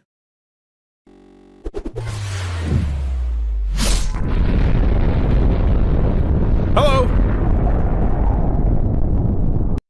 Welcome to the stream. We're just finding someone that we can raid. There's a whole bunch of people with Christian tags on today. Like, I'm a lot.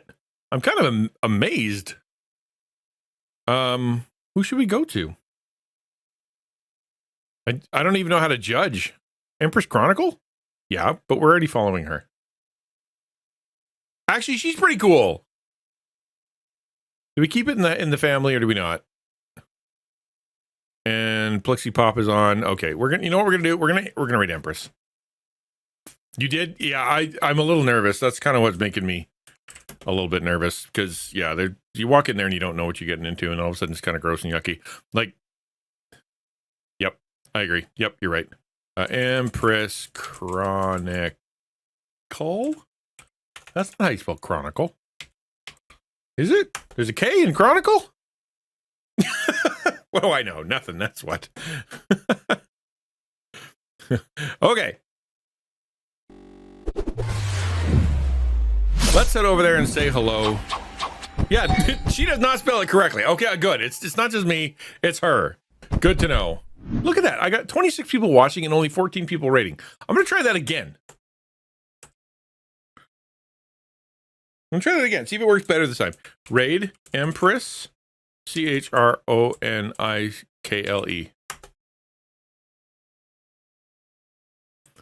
Beef. Well, that time I only got 12. Everybody's leaving. Okay, that's fine. Let's go over there and say hello.